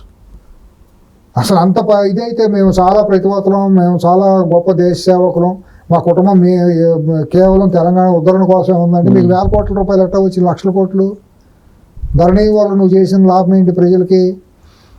నీకు 100 ఎకరాల ఫామ్ హౌస్ ఎట్టా వచ్చింది? నీకు 2002 నీ ఆస్తి ఎంత? 2024 నీకు ఎన్ని లక్షల కోట్ల రూపాయల ఆస్తులు ఉన్నాయి? దుబాయ్ బుర్జ్ ఖలీఫా, బుర్జ్ ఖలీఫానా, బుర్జ్ ఖలీఫాలో ఇల్లు ఎట్టా వచ్చినాయి? లండన్లో నీ బంధువులకి నీ వాళ్ళకి ఇల్లు ఎట్టా వచ్చినాయి? ప్యాలెస్, లండన్లో ప్యాలెస్లు ఇవన్నీ రేపు అడుగుతారు కదా. ఎవరు అడగటం కాదు, ఉద్యమకారులు అడుగుతున్నారు. కానీ ఉద్యమకారులు కొంతమంది ఈ మధ్య మొన్నటి వరకు వ్యతిరేకించినటువంటి వాళ్ళు కూడా సపోర్ట్గా మాట్లాడుతున్నారు. ఎవరికి సపోర్ట్? కొంతమంది కేసీఆర్కి. పెయిడ్ ఆర్టిస్టులు వాళ్ళందరూ కిరాయిగాళ్ళు. నిజమైన ప్రజాస్వామికవాదులు, నిజమైన తెలంగాణ కాళోజీ వారసులుగా ఉండేవాళ్ళు ఎవరు కూడా మాట్లాడలేదని రిగ్రెట్ ఫీల్ అవుతున్నారని, పొరపాటు అయిపోయింది, ఇక నాది ఒక అసాంఘికంగా ముగిసిన అధ్యాయం, ఇక నా కుటుంబం దోపిడీకి గురైంది కాబట్టి ఇక అతను మనం చేయమనేది అన్నారండి. కొంతమంది పెయిడ్ ఆర్టిస్టులు ఉంటారు, డబ్బులు కోసం పెయిడ్గా మాట్లాడేవాళ్ళు. వాళ్ళే ఇప్పుడు సపోర్ట్ చేస్తున్నారు. వాళ్ళకి ఏంటంటే అన్ఫార్చునేట్లీ జర్నలిస్టులుగా, స్టూడెంట్ నాయకులుగా, వాడికి ముట్టికందుకు 55 ఏళ్ళు అవుతా వాడు ఇంకా స్టూడెంట్ నాయకుడే. అవును, విచిత్రమైన పరిణామం. యూనివర్సిటీల్లో ఇప్పుడు ఉద్యోగ అర్హత ఏజ్ లిమిట్ కూడా దాటిపోతుంది. వాడు వచ్చేసి నేను విద్యార్థి నాయకుడిని అని చెప్పుకుంటాం. అట్లాగే ప్రతి ఒక్కడు ఏదో పేరు పెట్టుకుంటాను, మేధావి, ఒక కవి, కళాకారుడు, 2 లల్లాయి పాటలు పాడటం, ఆడొక కవిగా చాలామణి అయిపోవటం, ఒక యూట్యూబ్ ఛానల్ పెడతాం, ఆడొక జర్నలిస్ట్గా చాలామణి అయిపోవటం, ఈ షెల్టర్లు తీసుకుంటాం, ఇటువంటి వాళ్ళు మాట్లాడటమే. నిజమైన విద్యావంతులైన వాళ్ళు, నిజమైన ఆత్మీయత, తెలంగాణ ఆత్మ కలిగిన వాళ్ళు ఎవరో కూడా అతను సమర్థించే వాళ్ళు ఎవరు లేరండి. ఉంటే బీజేపీ ఉండాలి, లేదా కాంగ్రెస్ ఉండాలనే స్థాయికి తెలంగాణ సమాజం వచ్చేసింది. మోసపోయాం, అయింది, అది అయిపోయింది. ఈ ఎప్పుడు కూడా ఈ పీడకాలు ఉండకూడదు అనేది ఇతని మాట నమ్మట్లేదు. ఇవాళ జనాల క్రెడిబిలిటీ లేదు అసలు. కానీ కామెడీ అయిపోయింది. పరిణామం ఏంటంటే ఒకవైపు బీఆర్ఎస్ నానాటికి బలహీనపడుతుంది అనేది అర్థమవుతుంటే చంద్రబాబు నాయుడు టార్గెట్ చేసి మాట్లాడుతూ ఉన్నారు బీఆర్ఎస్ పార్టీ వాళ్ళు. ఏంటి వాళ్ళ భయం ఏంటంటే, సిఎస్ గారు, తెలంగాణలో ఇవాళ కూడా గరిక లాంటిది తెలుగుదేశం పార్టీ. కొద్దిగా నీళ్ళు అట్ట పడితే గరిక కనుక మళ్ళీ వేసవకాలం ఎక్కడ ఉండదు, అవును, ఎడారిలాగా ఉంటుంది. వర్షం పడగానే గరిక ఎక్కడి నుంచి వస్తుందో తెలియదు, మొలుస్తుంది. అది మహానుభావుడు ఎన్టీ రామారావు గారు స్థాపించిన తెలుగుదేశం పార్టీ యొక్క విశిష్టత. తెలంగాణ వరకు మాత్రం అది ఎన్ని రోజులు ఉంటుందో తెలియదు ఈ చరిత్ర. ఇప్పుడు భారతదేశంలో కాంగ్రెస్ పార్టీని ఎవరు ఎట్లయితే రూపుమాపలేరో, తెలుగు నేల మీద తెలుగుదేశం పార్టీని ఎవరో కూడా రూపుమాపలేరు. కనుసూపు మేరలో అది కూడా హైదరాబాద్ నడిబొడ్లో పుట్టింది. ప్రధానంగా లాభపడింది తెలంగాణలో అంటూ బీసీలు. ఫ్యూడల్ వ్యవస్థ కింద నలిపివేయబడిన బీసీలలో ఆత్మగౌరవం వచ్చి, నాయకత్వ లక్షణాలు వచ్చి, బీసీ రిజర్వేషన్ల మూలాన వాళ్ళందరూ కూడా తెలంగాణలో మనుషులుగా నిలబడిన చరిత్ర. పటేల్ పట్వారీ వ్యవస్థ తీసేయటం ద్వారా ఇవాళ తెలంగాణ బీసీ సామ్రాజ్యం, బీసీలు మెజారిటీలు. అట్లాగే ఎస్సీ దళితులు కూడా, ఎస్టీల్లో కూడా చాలా గొప్ప నాయకత్వం, మంచి నాయకత్వం, గొప్ప నాయకత్వం, విద్యావంతులైన వాళ్ళందరూ వచ్చేసారు ఆయన ద్వారా, రామారావు గారి ద్వారా. ఆయన అందరినీ తాను సొంత బిడ్డలాగానే పెంచి పోషించారు. ఎవరిని కూడా అట్లా కడియం శ్రీహరి గారు, మోతుకోల నరసింహులు గారు, ఇట్లా అనేక మంది, మందా జగన్నాథ్, ఇటువంటి వాళ్ళందరూ కూడా తెలుగుదేశం నుంచి ఆవిర్భవించిన ప్రోడక్టే కదా. అప్పటి వరకు అసలు ఎలక్షన్లు అంటేనే అగ్రవర్ణాలకు సంబంధించి ఒక అభిప్రాయం ఉండేది, అంతే కదా. దాన్ని మార్చేశారు. 83 పార్టీ వచ్చిన దగ్గర నుంచి తెలంగాణలో పూర్తిగా సమూలంగా మార్పులు వచ్చినాయి కదా. ఎక్కడెక్కడ యువకులందరూ చదువుకున్న విద్యావంతులందరూ బయటకు వచ్చారు కదా. హైదరాబాద్ రూపురేఖలు మారిపోయినాయి కదా. తెలంగాణలో తెలుగుదేశం పార్టీ మూలానే, హైదరాబాద్ చంద్రబాబు గారి మూలానే ఒక విశేషమైన మార్పు జరిగింది. అది చరిత్రలో రికార్డ్ అయిన హిస్టరీ కదా. మీరు నేను చెప్పడం కాదు, ఇంకోటి హిస్టరీ. కానీ ఆయన ఏదో ద్రోహం చేసినట్టు ఒక విలన్ లాగా చూపించే ప్రయత్నం అయ్యారు. కాదు, ఇప్పుడు మళ్ళీ కొత్తగా వచ్చేస్తే ఇతను పునాదులు కదిలిపోయినాయి, ఇతని మీద క్రెడిబిలిటీ పోయింది. బీఆర్ఎస్ కల్వకుంట్ల కుటుంబానికి. తెలుగుదేశాన్ని సమర్థవంతమైన నాయకత్వాన్ని ప్రతిపాదించి కనుక బలమైన వాళ్ళు వస్తే పూర్తిగా పేకమేడ కూలిపోయినట్టు కూలిపోతుంది. అది ఒక గాలిలో కట్టబడిన పేకమేడ అండి. ఉద్యమం అనే ఒక ముసుగులో ఒక అసాంఘిక శక్తులతో కూడినటువంటిది బీఆర్ఎస్ పార్టీ. దానికి ఒక ప్యాడింగ్ లాగానే ఉన్నారు ఉద్యమకారులు అందరూ. ఇప్పుడు కోదండరామ్ గారు అందరూ కూడా ఆ పార్టీలో సభ్యత్వం కాదు, ఉద్యమాన్ని సపోర్ట్ చేశారు. ఉద్యమంలో అతను కూడా కలుపుకుని ముందుకెళ్ళారు. ఉద్యమ శక్తులన్నీ కూడా కలుపుకొని బీఆర్ఎస్ను కలుపుకొని ముందుకెళ్ళింది. ఎందుకంటే విడిపోతే మనం వాయిస్ వీక్ అవుతామనే ఉద్దేశంతో ఇష్టం ఉండే ఇష్టం లేకపోయినా అన్ని శక్తులు కూడా కలిసి ఉద్యమాన్ని ముందుకు తీసుకెళ్లారు. వాళ్ళు ధ్యేయాన్ని సాధించుకున్నారు, తెలంగాణ రాష్ట్రం అనే దాన్ని సాధించుకున్నారు. తెలంగాణ రాష్ట్ర సాధనలో బీఆర్ఎస్ ఒకటే పాత్ర ఏమీ కాదు, అదొక బండి కింద నడిచిన కుక్కలాగానే. బండి లాగిన వాళ్ళు, ఆత్మార్పణలు చేసుకున్న వాళ్ళు, విద్యార్థులు, యువకులు, బీసీలు, అన్ని వర్గాల వాళ్ళు ఉన్నారు. కవులు, కళాకారులు అందరూ శ్రమించారు ఉద్యమం చేయటంలో. ఆహుతులు అయిపోయిన వాళ్ళందరూ మన శ్రీకాంతాచారి, ఆదయ్య లాంటి వాళ్ళందరూ ఎక్కువ ఉన్నారు. వాళ్ళందరూ శవాల మీద వీళ్ళు నిర్మించుకునే రాజ్యాంగం 10 ఏళ్ల పాటు దోపిడీ చేశారు వీళ్ళు. అది గుర్తెరిగింది, తెలంగాణ సమాజం గుర్తెరిగింది. కొంతమంది ఏంటంటే అమ్ముడుపోయిన వాళ్ళు ఎవరైతే ఈ బీసీ ఈ వర్గాలకు చెందినటువంటి వాళ్ళు కొంతమంది సెయిల్ చేస్తే ఆ వర్గాలను ముసుగేసుకుని కేసీఆర్ కుటుంబానికి అమ్ముడుపోయిన వాళ్ళు ఇంకా భజన చేస్తున్నారు వాళ్ళకి. నాకు అంటే జనరల్గా పెట్టిన వాళ్ళని లేదా భవిష్యత్తు ఇచ్చిన వాళ్ళని ఎవరు తొందరగా విమర్శించరు. ఇవాళ మరవలేదండి, తెలంగాణ సమాజం మరవలా. పైనుండే కొంతమంది పనికిమాలిన వాళ్ళు మాట్లాడతారు చంద్రబాబు గారి గురించి, వాళ్ళ గురించి. వాళ్ళకి భయం ఏంటంటే తెలుగుదేశం వస్తే మా పునాదులు పోతాయి, పూర్తిగా ఇప్పుడు కూడా మన మనుగడ పోతుంది అనేది వాళ్ళ భయం. వాళ్ళు ఇంకా అది కనుసూపు మేరలో ఆ పార్టీ ఏదో దాన్ని మెర్జ్ అయిపోవాల్సిందే. కొద్దిగా సానుభూతి అనేది ఎక్కడన్నా అది అయ్యే అవకాశాలు కనపడుతున్నాయి. లేదు వాళ్ళ మనుగడకు ఉండాలి, మేము మధ్య కాకుండా మేము కూడా రాజకీయ పార్టీ పేరుతో ఉండాలి అని అంటే ఆ పార్టీ మనుగడకు ఉండే పరిస్థితి లేదు. తెలుగుదేశం కనుక ఎంటర్ అయిపోతే దాంట్లో మొత్తం అంతా ఫ్లో వచ్చేస్తుంది. వచ్చేస్తే అతను అప్పుడు కమ్యూనిస్ట్ పార్టీ లాగా 2-3% మిగిలిపోవాల్సిన పరిస్థితి వస్తుంది. 30 ఏళ్ల దాడి జరగాల్సిందే. 30 ఏళ్ల దాడి జరగాలంటే తన పాపాలన్నింటినీ రేపు సాకిరేవి పెడతారు అందరూ. అంతే కదా, రాజకీయాల్లో మొహమాటాలు ఎందుకు ఉంటాయి? ఎవరిని చూసినా భయపడినటువంటి కేసీఆర్ చంద్రబాబు నాయుడు వస్తున్నాడు అంటేనే భయపడతారు. నీవు నేర్పిన విద్య నీరజాక్ష అని ఇప్పుడు వాళ్ళు కేసీఆర్ అనుసరించిన పాఠాలనే రేపు వీళ్ళు అనుసరిస్తారండి. అతను ప్రతిపక్షాలు లేకుండా చేయాలని చెప్పి దుర్మార్గంగా అందరినీ బ్లాక్మెయిల్ చేసుకుంటా, స్టింగ్ ఆపరేషన్లు చేసుకుంటా, టెలిఫోన్లు ట్యాపింగ్లు చేసుకుంటా, భయపెట్టుకుంటా వచ్చాడండి. అది నడిచినంతకాలం నడిచిందండి. ఇప్పుడు చంద్రబాబు నాయుడు అనే ఒక చాణక్యుడి గొప్పతనం ఏంటో తనకు తెలుసండి. ఎందుకంటే అక్కడి నుంచి వచ్చాడు కాబట్టి అతనికి ఆ భయం ఉంది, ఎదురు నిలబడి మాట్లాడలేని ఇది ఉంది. ఆ రోజుల్లో టెలిఫోన్ ట్యాపింగ్ అనే దాన్ని ఒక పనికిమాలిన దాన్ని అడ్డం పెట్టుకుని బ్లాక్మెయిల్ చేస్తే చంద్రబాబు గారు అనివార్య పరిస్థితులు కొన్ని కారణాలు రీత్యా, మనం బయటికి మాట్లాడలేని కారణాల రీత్యా కొంతమంది స్వార్థపరులు ఆయన్ని ఇక్కడి నుంచి బయటికి పంపించారండి. ఆ రోజు నుంచి కనుక ఆయన ఇక్కడే ఉంటే బీఆర్ఎస్ అనే పార్టీ పురుడు పోసుకునేది కాదండి, టీఆర్ఎస్తోనే ముగిసేదండి. బీఆర్ఎస్గా మారే అవకాశం కూడా ఉండేది కాదు. టీఆర్ఎస్ కూడా తొలి రోజుల్లోనే అయిపోయేది, అంతర్ధానం అయ్యేది. కాబట్టి ఏంటంటే దాన్ని కావాలని అతను తెలుసు, చంద్రబాబు లాంటి వటవృక్షం హైదరాబాద్లో ఉంటే నా ఆటలు సాగవు అనే ఉద్దేశంతోనే తను ఇది చేశాడండి. హైదరాబాద్లో ఉన్న కొంతమంది స్వార్థపరులు కూడా వాళ్ళ స్వార్థ ప్రయోజనాల కోసం వాళ్ళ ఆస్తులను కాపాడుకుంటారని చంద్రబాబును బలిపోసం చేశారండి. ఇది వాస్తవం అండి, ఇది బయట ప్రపంచానికి తెలియదు. సో రాబోయే దురదృష్టకరం. సో రాబోయే చంద్రబాబు నాయుడు వస్తే బీఆర్ఎస్ పార్టీ టోటల్గా పునాదులు కదిలిపోయి 2-3% మిగిలిపోతుంది. ఇప్పుడు 16% ఉందండి. తెలుగుదేశం కనుక వాళ్ళు ఇక్కడికి వచ్చి నిజాయితీగా ఉన్నటువంటి నాయకత్వాలను కనుక అప్పచెప్పి మీరు ముందుకెళ్ళండి, ఇబ్బంది లేదని అంటే మాత్రం గ్రామీణ స్థాయి వాళ్ళు కూడా సానుభూతి పవనాలు ఇంకా తెలుగుదేశం మీద ఉన్నాయండి. ఇవాళ రివైవ్ చేసుకోవచ్చు జాగ్రత్తగా, స్ట్రాటజికల్గా వెళ్తే. ఇవాళ అసాంఘిక శక్తిగా ఒక బీఆర్ఎస్ మిగిలిపోయిందండి. వాళ్ళు చేసిన పాపాల మూలం, స్వయంకృతాపాల మూలం కళ్ళ ముందు కనపడుతున్నాయి ఎన్ని సాక్ష్యాలు. వాళ్ళ సెక్రటరియట్ బయటకు బొమ్మలాగా కనపడుతుంది, కానీ లోపలికి వెళ్తే క్వాలిటీ లేని కన్స్ట్రక్షను, లీకులు, లోపల కనీసం నిలబడటానికి కూడా వీళ్ళని ఇరుకు గదులు, అదొక పెద్ద సినిమా సెట్టింగే. అదేం ఆఫీసర్లు కూర్చోడానికి, మంత్రులు క్యాబినెట్ మీటింగ్ పెట్టుకోవడానికి కూడా లేదనేది అందరూ బయట లోపలికి వెళ్ళిన వాళ్ళు వచ్చి చెప్పేది. ఇవన్నీ చాలా ఉన్నాయి. అన్ని చర్చకి రాకుండా రేవంత్ రెడ్డి, చంద్రబాబు నాయుడు ఇద్దరు గురు శిష్యులు. అది మీడియా చేతిలో ఉందండి. ఇవాళ హైదరాబాద్లో ఉన్న ప్రధాన మీడియా హౌస్లన్నీ అటు వైసీపీ, ఇటు బీఆర్ఎస్ చేతిలోనే ఉన్నాయండి. ఇప్పుడు కొత్తగా మొన్న గత 3-4 ఏళ్ళుగా వాళ్ళు బీజేపీకి కూడా కొమ్ముగాస్తున్నారండి ఈ హౌస్లలో వాళ్ళ మనుగడ కోసం. ఏమండి, బీజేపీ ఎంతవరకు ఇదవుతుందనేది తెలియదు వాళ్ళ వరకు. కానీ మీడియా హౌస్లో మాత్రం అటు బీజేపీని బ్యాలెన్స్ చేసుకుంటా, తెలుగుదేశాన్ని టార్గెట్ చేసుకుంటా, లేదంటే ఇక్కడ రేవంత్ రెడ్డి గారిని కూడా టార్గెట్ చేసుకుంటా ఒక విష ప్రచారం జరుగుతున్నమాట మీరు గమనిస్తూనే ఉండాలి. గత 2 ఏళ్ళుగా చంద్రబాబు వేటాడుతున్నారు. మరీ ముఖ్యంగా ఇక్కడ తెలుగుదేశం, ఇక్కడ రేవంత్ రెడ్డి గారు గెలిచి అక్కడ తెలుగుదేశం గెలిచి చంద్రబాబు గారు ముఖ్యమంత్రి అవగానే వీళ్ళకి ఇంకా మొదలైపోయిందండి చెమట.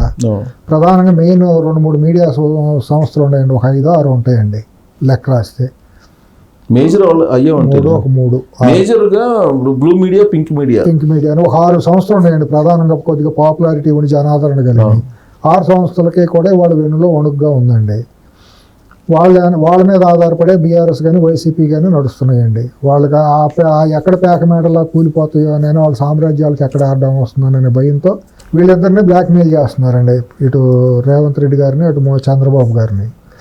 ఈ మీడియా ఆధారం చేసుకుని వీళ్ళేమి పరిపాలన ఆగేది లేదు, కుంటుపడేది లేదు. నేచరే తయారు చేసుకుంటున్న ప్రత్యామ్నాయాన్ని వాడు సోషల్ మీడియా వచ్చి 2024లో 2023లో తయారు చేసుకున్నట్టు మళ్ళీ అవుతుంది. ఏమవుతుంది, అంది నేచరే తయారు చేసుకుంటుంది. రేపు ఈ మామూలుగానే సమాజం నడుతుందని 5-6 సంస్థలు మీడియా, బ్లూ మీడియా సంస్థలు ఏదైతే ఉన్నాయో, బ్లూ మీడియా పింక్ మీడియా తేడా ఏం లేదులేండి, 2 ఒకటే మీడియా. ఆ 2 ఏదైతే అనుకుంటున్నాయో దాని ప్రత్యామ్నాయంగా ఇక్కడ రేవంత్ రెడ్డి గారు కనుక దృష్టి సారించి సోషల్ మీడియాలో కనుక బలంగా కనుక ఒక మంచి టీముని పెట్టుకుని డి అంటే వాళ్ళకి అకావికలు అవ్వాల్సిందేనండి. అక్కడ ఆంధ్రప్రదేశ్లో కూడా వీళ్ళ ఆటలు ఏమీ సాగవండి. వీళ్ళు ఎన్ని రోజులు అందితే చుట్టూ అందిపోతే కాళ్ళు పెట్టుకోవాల్సిందే. కానీ వీళ్ళు వార్తలు చూపించేస్తే రేపు పొద్దున చట్టపరంగా ఫర్మ్ యాక్షన్ తీసుకుంటే నువ్వు ఒక వార్త వేసావు, దాని మీద నువ్వు వచ్చి నువ్వు సాక్ష్యం చెప్పాల్సిందే, లేకపోతే నేను మీద చేస్తానని కనుక ఒక్కొక్కడి మీద 4-5 కేసులు తగిలిచ్చే చట్టపరమైన కేసులు, రిలవెంట్గా ఉండే కేసులు. చచ్చినట్టు వాళ్ళు ఎక్కడ ఏ కలుగులో దాక్కోవాలో ఆ కలుగులో దాక్కుంటారండి, వీళ్ళు వాస్తవాలని చూపిస్తారండి. కానీ అందుకే ఈ పరిణామాలన్నీ గమనించిన తర్వాత కేసీఆర్ను జగన్మోహన్ రెడ్డి ఇద్దరు కలిసే ఢిల్లీ నుంచి వయా హైదరాబాద్, అమరావతి, తాడేపల్లికి గేమ్ ఆడుతున్నారు. 100 పడలేదు. కళ్ళ ముందు కనపడుతున్నటువంటి చిత్రం మనకి. దాంట్లో ఎటువంటి దాపరకాలు అరమరికలు లేవు. పాపం వాళ్ళు కూడా ఓపెన్గా నేకెడ్గానే ఆడుతున్నారు నాటకాలన్నీ కూడా. ప్రజలకు అర్థమయ్యేది ఏంటే వాళ్ళు ఏమనుకుంటున్నారంటే మేము చాలా గొప్పగా ఆడుతున్నాము, ప్రజలు గుర్తించట్లేదని అనుకుంటున్నారు. ఇవాళంతా ప్రజలంతా చాలా వివేకవంతమైన వాళ్ళండి. ప్రజలు అన్నీ ఆలోచిస్తున్నారు. దీని ఏ శక్తి వెనకాల ఎవరున్నారు, ఏ వాదన వెనకాల ఎవరు స్వార్థం ఉంది, ఏ నినాదం వెనకాల ఏ శక్తులు ఉన్నాయి అనేది సమాజానికి పూర్తిగా తెలుసు. కాబట్టి తెలంగాణలో కూడా మేధావులందరూ కూడా ఒక్కొక్కరు రియలైజ్ అయ్యి బయటకు వస్తున్నారు. వాళ్ళు నిజస్వర వాళ్ళని వాయిస్ని బయటికి తీసుకొస్తున్నారు. ఫైనల్గా కాళ్ళబేరం తప్పదంటారు వీళ్ళకి. 100% అండి. నీవు నేర్పిన విద్య నీరజాక్ష.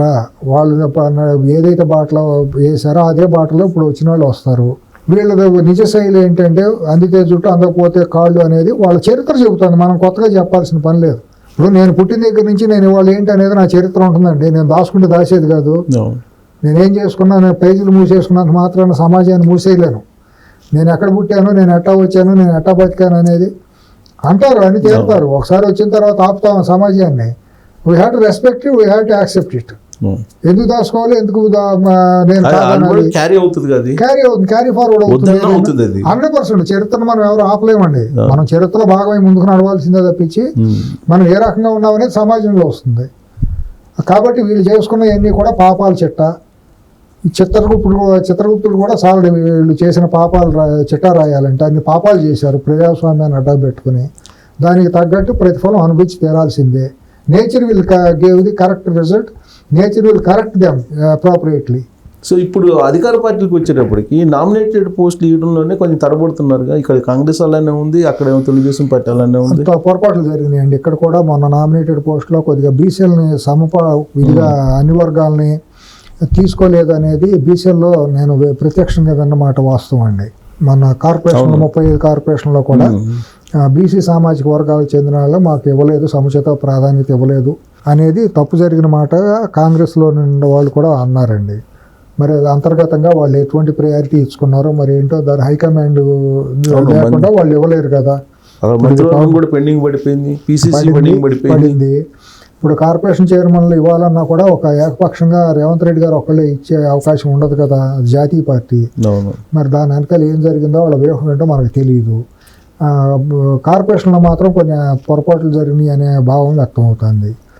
ఇకపోతే ఆంధ్రప్రదేశ్లో కార్పొరేషన్ చైర్మన్కి వచ్చేటప్పుడు ఇంకా ఎక్సర్సైజ్ జరుగుతుందని అంటున్నారు, నెలాఖరికైతే ఇస్తారంటున్నారు. పొరపాట్లు జరగకుండా ఉంటే బాగుంటుంది. వాళ్ళు ఏదో ఒక ఈక్వేషన్ ఫార్ములా ఏదో తయారు చేసుకున్నారు కూటమిలో ఉండే పార్టీలని. ఇది అది తెలుగుదేశం పార్టీ ఎమ్మెల్యేలు ఉన్న చోట 60% తెలుగుదేశానికి, 30% జనసేనకి, 10% బీజేపీకి. ఇదే పొరపాటు అండి, అది చంద్రబాబు గారి దగ్గర ఉన్న పొరపాటు అంతా ఇదేనండి. మరీ ఎక్కువగా మొహమాటానికి పోతే ఆయనకే నష్టం జరుగుతుందండి. ఇట్లా మరీ ఈక్వేషన్ సైంటిఫిక్గా వెళ్ళాల్సిన అవసరం లేదండి. రాజకీయంగా చేయాలండి. బీజేపీకి అక్కడ కార్పొరేషన్లు ఇవ్వాల్సిన అవసరం ఏమాత్రం లేదండి. అక్కడ ప్రజాదరణ లేదు, ప్రజల్లో మనుగడ లేదు, గుర్తింపు లేదు, ఆ పార్టీకి ఆ పునాదులే లేవండి. వాళ్ళ కార్పొరేషన్లు వాటిలో ఇవ్వటం వల్ల లాభం ఏంటో మరి ఆయన ఆలోచించుకోవాలండి. పవన్ కళ్యాణ్ గారికి అంటారా, మరి ఆయనతో కలిసి వచ్చారు కాబట్టి వాళ్ళు కూడా కొంతవరకు షేర్ ఇవ్వటం అనేది తప్పేమి కాదండి.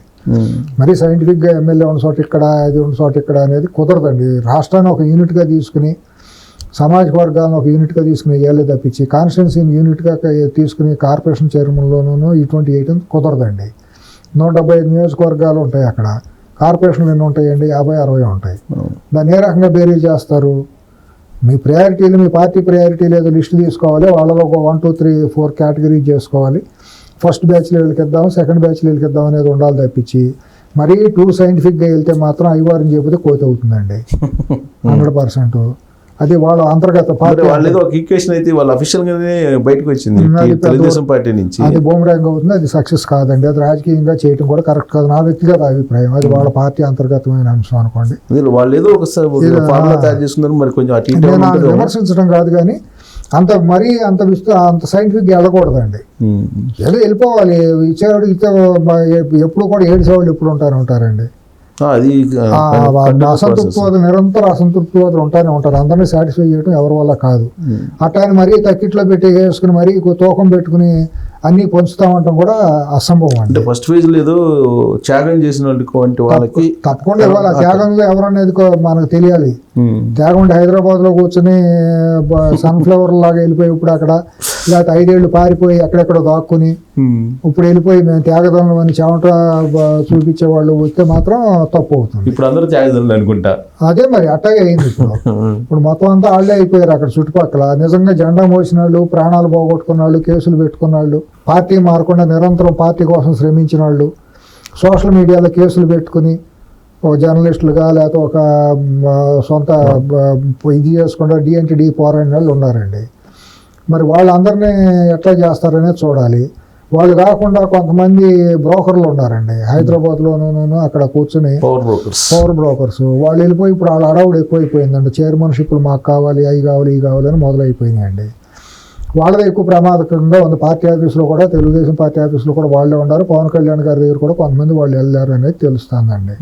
బీజేపీ గురించి నేను మాట్లాడనండి, అవసరం అసలు వద్దనే చెబుతుంది. వాళ్ళకి ఇవ్వాల్సిన అవసరం కూడా లేదు. ఇకేమైనా బీజేపీగా టీటీడీ దాంట్లో ఏదైనా ఒక మెంబర్షిప్ ఇవ్వటం అన్నా, శ్రీశైలం లేకపోతే ఇటువంటి వాటిలో వాళ్ళకి ఏదన్నా ట్రస్ట్ బోర్డులో ఏదైనా మెంబర్షిప్ లేకపోతే అటువంటి ఇవ్వటమే తప్పించి వాళ్ళకి చైర్మన్షిప్ ఇవ్వటం కూడా తప్పేనండి. మొత్తం 50 రోజుల తర్వాత ఒక అంకం ముగిసిందండి. అంటే ఒక ప్రజాక్షేత్రంలో ఈ శ్వేతపత్రాల రూపంలో ఎక్కడెక్కడ ఎంత జరిగింది అనేది అఫీషియల్ ఫిగర్ ఇచ్చినట్టుగా. చంద్రబాబు నాయుడు ముఖ్యమంత్రి హోదాలు ఇచ్చాడంటే అది అఫీషియల్ ఫిగర్ నమ్మాలి అంతే. కరెక్ట్. అది ఇప్పుడు అది 20,000 కోట్ల, 30,000 కోట్ల, 1,00,000 కోట్ల అనేది ఇప్పుడు అది రికవరీ చేసే పరిస్థితి ఉంటుందా? కుదరదండి, అది అసంభవం. అది భారతదేశంలో కుదరదు రికవరీ అనేది. మనం మిడిల్ ఈస్ట్ లాంటి దేశాలు, ఇతర దేశాలు అయితే వాళ్ళని పట్టుకొని లోపలేసి ఆస్తులన్నీ కాన్ఫిస్కేట్ చేసే చట్టాలు ఇక్కడ భారతదేశంలో చట్టాలు దానికి సహకరించవు, న్యాయస్థానాలు సహకరించవు. ఇక్కడ అంతా కూడా చట్టాలన్నీ కూడా, ఇక్కడున్న వ్యవస్థలన్నీ కూడా దొంగలకే, దోపిడీదారులకే మద్దతు పలుకుతాయి కానీ పేదవాడినే ఇబ్బంది పెడతాయి. ఇక్కడ బాధితులనే ఇబ్బంది పెడతాయి. మరి బాబు గారి కంటెస్ట్ ఊరిని జనాల ముందు ఎక్స్పోజ్ చేయడానికి, ప్రజల ముందు ఇది ఇక్కడ జరిగిందని ఎక్స్పోజ్ చేయడానికి తప్పించి రికవరీ చేయడం కుదరదు. ఈయన చట్టపరంగా వెళ్ళరు అనేది వాళ్ళకే తెలుసు. చట్టపరంగా వెళ్తే మేము సేఫ్ అవుతాం అనేది వాళ్ళకే తెలుసు. చట్టపరంగా వెళ్ళాలని వాళ్ళు కోరుకుంటారు. చట్టప్రకారం వెళ్తే భారతదేశంలో ఇప్పుడు ఈడీ కేసు, సిబిఐ కేసు 2 ఏళ్ళు అయింది, అట్టాగే అవుతుంది.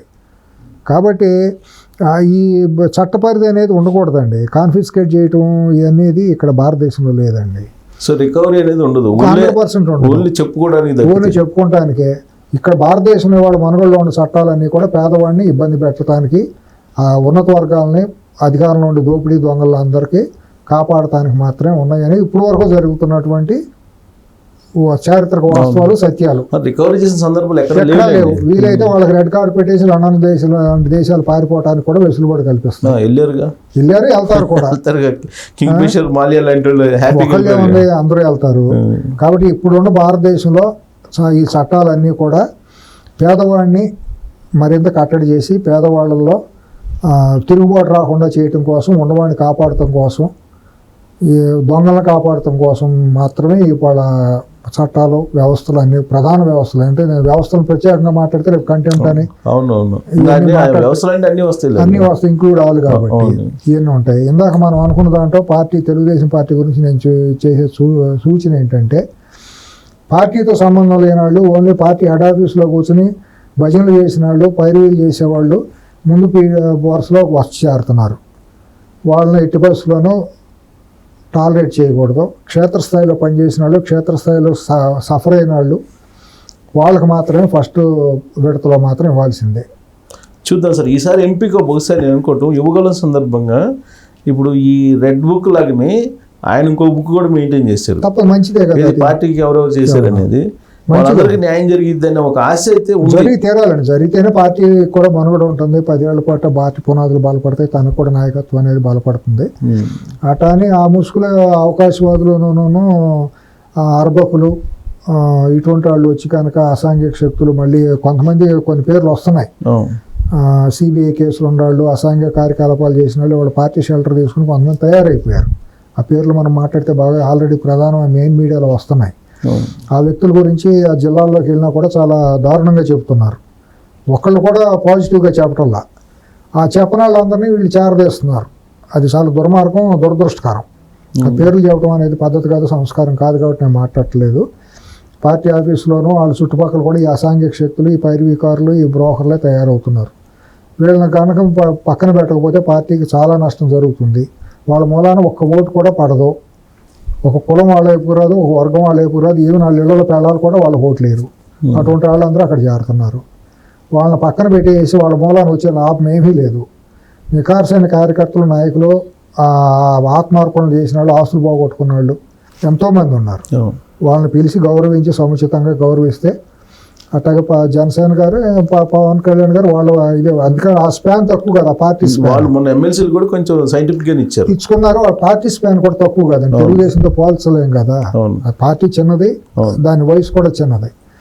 అక్కడ తప్పులు జరగకపోవచ్చు. జరిగిన అది వాళ్ళ అంతర్గత సమస్య, అది మనం మాట్లాడాల్సిన అవసరం. నేనుగా అయితే నాకు ఎక్కువ కొద్దిగా కన్సర్న్ తెలుగుదేశం మీద ఇది ఉంది కాబట్టి, మమకారం బాగుండాలని కోరుకుంటాను కాబట్టి వ్యక్తిగతంగా నా పార్టీ సభ్యత్వం కోరుకున్నట్టే ఉంటాయేమో అనుకుంటున్నాను. దాని మీద చాలా కసరత్తు చేశారు. మంచిదే, చేస్తే మంచి. జనరల్ గా చాలా మందికి తెలియనిటువంటి అంశం ఏంటంటే, ఒక సైంటిఫిక్ గా స్టడీ చేశారు అనేది మంచిదండి, జరిగి తీరాలి. అట్లా జరగాలనే కోరుకుంటాను. ఆ సైంటిఫిక్ రిజల్ట్ ఎలా నిజాయితీగా నిజమైన వాళ్ళు ఎవరైతే సఫరర్స్ ఉండారో, పార్టీ 35 ఏళ్ళుగా ఉన్నవాళ్ళు ఉన్నారు. వాళ్ళు కూడా గుర్తింపు లేని కుటుంబాలు చాలా ఉన్నాయండి, మండలాల స్థాయిలో, గ్రామాల స్థాయిలో. నాకు ఆ పిచ్చి ఏంటో తెలుసు అండి, కార్యకర్తలు పిచ్చి, పార్టీ కోసం వాళ్ళు పడే తపన. వాళ్ళ గ్రామీణ స్థాయిలో ₹1 కూడా పార్టీ ద్వారా వాళ్ళు చేసుకున్నారు. వ్యవసాయంలో వచ్చిన డబ్బులంతా పార్టీ అని ఖర్చు పెట్టిన వాళ్ళు ఉన్నారు. వాళ్ళందరికీ పార్టీ పదవులు ఇవ్వడం కష్టం, ఇవ్వలేరు. కానీ వాళ్ళలో కూడా వడగొట్టి అతి ప్రయారిటీ ఉండాలి. పార్టీకి బాగా కష్టపడిన వాళ్ళని తీసుకొచ్చి మొన్న ఎంపీ టికెట్ ఒకటి ఇచ్చారు కదా, విజయనగరం ఎంపీ టికెట్. అట్లా కొంతమందిని తీసుకొచ్చి తయారు చేస్తే ఏమవుతుందంటే, ఆ కుర్రాడు కూడా పెరుగుతాడు, 10 మందిలో కనెక్ట్ అయిపోతాడు. చూద్దాం సార్, రేపు రాబోయే రోజుల్లో ఈ నెలాఖరికే కాబట్టి ఎంత సైంటిఫిక్ గా 6 రోజులు బహుశా నేను అనుకోవటం, మిగతా పార్టీకి సంబంధించి విజయాలు అపజయాలు అన్ని పక్కన పెడితే, ఈ నామినేటెడ్ పోస్టుల్లో మాత్రం ఖచ్చితంగా లోకేష్ పాత్ర ఎక్కువ ఉంది అని అంటున్నారు. మార్కెట్ యార్డ్ కమిటీలు, దేవాలయాల కమిటీలు, కార్పొరేషన్లు, వీటిల్లోనే ఎక్కువ మందికి అకామిడేట్ చేయవచ్చు అండి కార్యకర్తలకి. ఇప్పుడు ఎమ్మెల్యేల స్థాయిలో కార్యకర్తలు నేను నా చిన్నాళ్ళకి అకామిడేట్ చేయలేము. వాళ్ళ ఆర్థిక పరిస్థితుల్లో ₹1,00,00,000 ఖర్చు పెట్టాలంటే వాళ్ళ స్థాయి కాదు. దేశవ్యాప్తంగా మారినటువంటి రాజకీయ పరిస్థితుల్లో కనీసం ఆ స్థాయిలో వాళ్ళకి ఇవ్వాల్సిన ప్రభుత్వం వచ్చింది కాబట్టి, వాళ్ళకి ఇవ్వాల్సిన మార్కెట్ యార్డ్ కమిటీలు, ట్రస్ట్ బోర్డులు, దాంట్లో మెంబర్లు, డైరెక్టర్లు, కార్పొరేషన్లు, దాంట్లో డైరెక్టర్లు, కోఆపరేటివ్ సొసైటీలు, అట్లాగే అడ్వైజర్లుగా, పిఆర్ఓలుగా, ఉంటాయి కదా, రకరకాల పోస్టులు ఉన్నాయి కదండి. వాళ్ళైతే సాక్షి పేపర్ మొత్తం ఉద్యోగస్తులందరినీ ప్రభుత్వ ఉద్యోగస్తులుగా పెట్టేసి అడ్వైజర్ పోస్ట్ ఇచ్చి లక్షల కోట్ల రూపాయలు, 100 కోట్లు, 1000 కోట్లు దోసేశారు కదా. ఆయన చేయరు. మైనింగ్ లోనే కొన్ని 100 మంది ఉన్నారంట. వాళ్ళేమో అసలు ఆఫీసర్ రారండి, ఎక్కడో కడప జిల్లా, కర్నూలు జిల్లా సంబంధించిన కార్యకర్తలు. జీతం మాత్రం 1,00,000, 2 లక్షలు కూడా ఉందంట. కార్పొరేషన్లు అన్ని కూడా అట్టాగే నింపేయబడ్డారు. వాళ్ళందరినీ మొత్తం టోటల్ తీసేసి వాళ్ళలాగే చేయమన్నాను. ఇవ్వాల్సిన వాళ్ళని ఇవ్వాల్సిన పద్ధతిలో ఇచ్చేసి అకామిడేట్ చేస్తే పుణ్యం పురుషార్థం ఉంటుంది, వాళ్ళకి జీవితాలు నిలబడతాయి, పార్టీ బాగుంటుంది. సో ఉంటుంది అనుకుంటున్నాం సార్. ఎందుకంటే జనరల్గా అధికారంలోకి వచ్చిన తర్వాత తొందరగా నామినేటెడ్ పోస్టులు ఇచ్చిన చరిత్ర లేదు, కానీ ఈ నెలాఖరికి ఇస్తున్నారు ఈసారి. ఎందుకంటే 4 రోజులు అనేది పెద్ద కష్టం.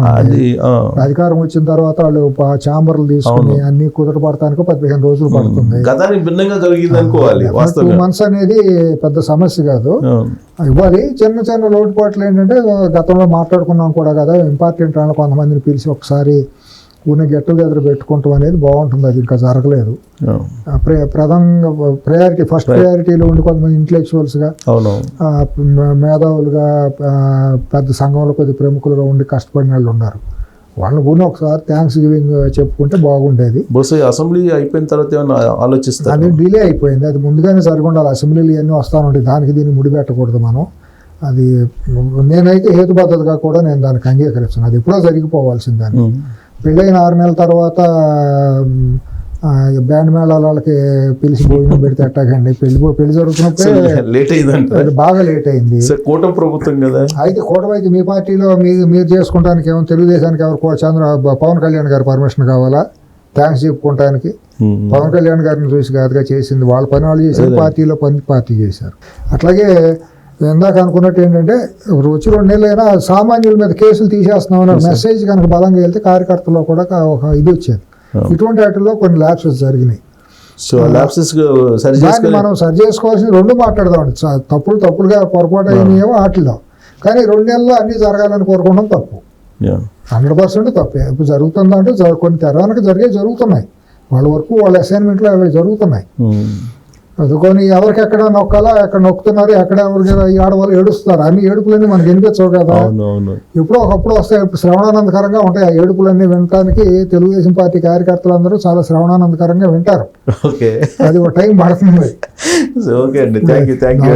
త్వరలో వింటారని కోరుకుందాం. అందరూ శ్రవణానందకరంగా వాళ్ళ ఏడుపుల్ని చాలా గొప్పగా వింటారు, ఆనందిస్తారు, ఆస్వాదిస్తారు. అటువంటి తరుణం రావాలని కూడా నేను కోరుకుంటాను. Thank you.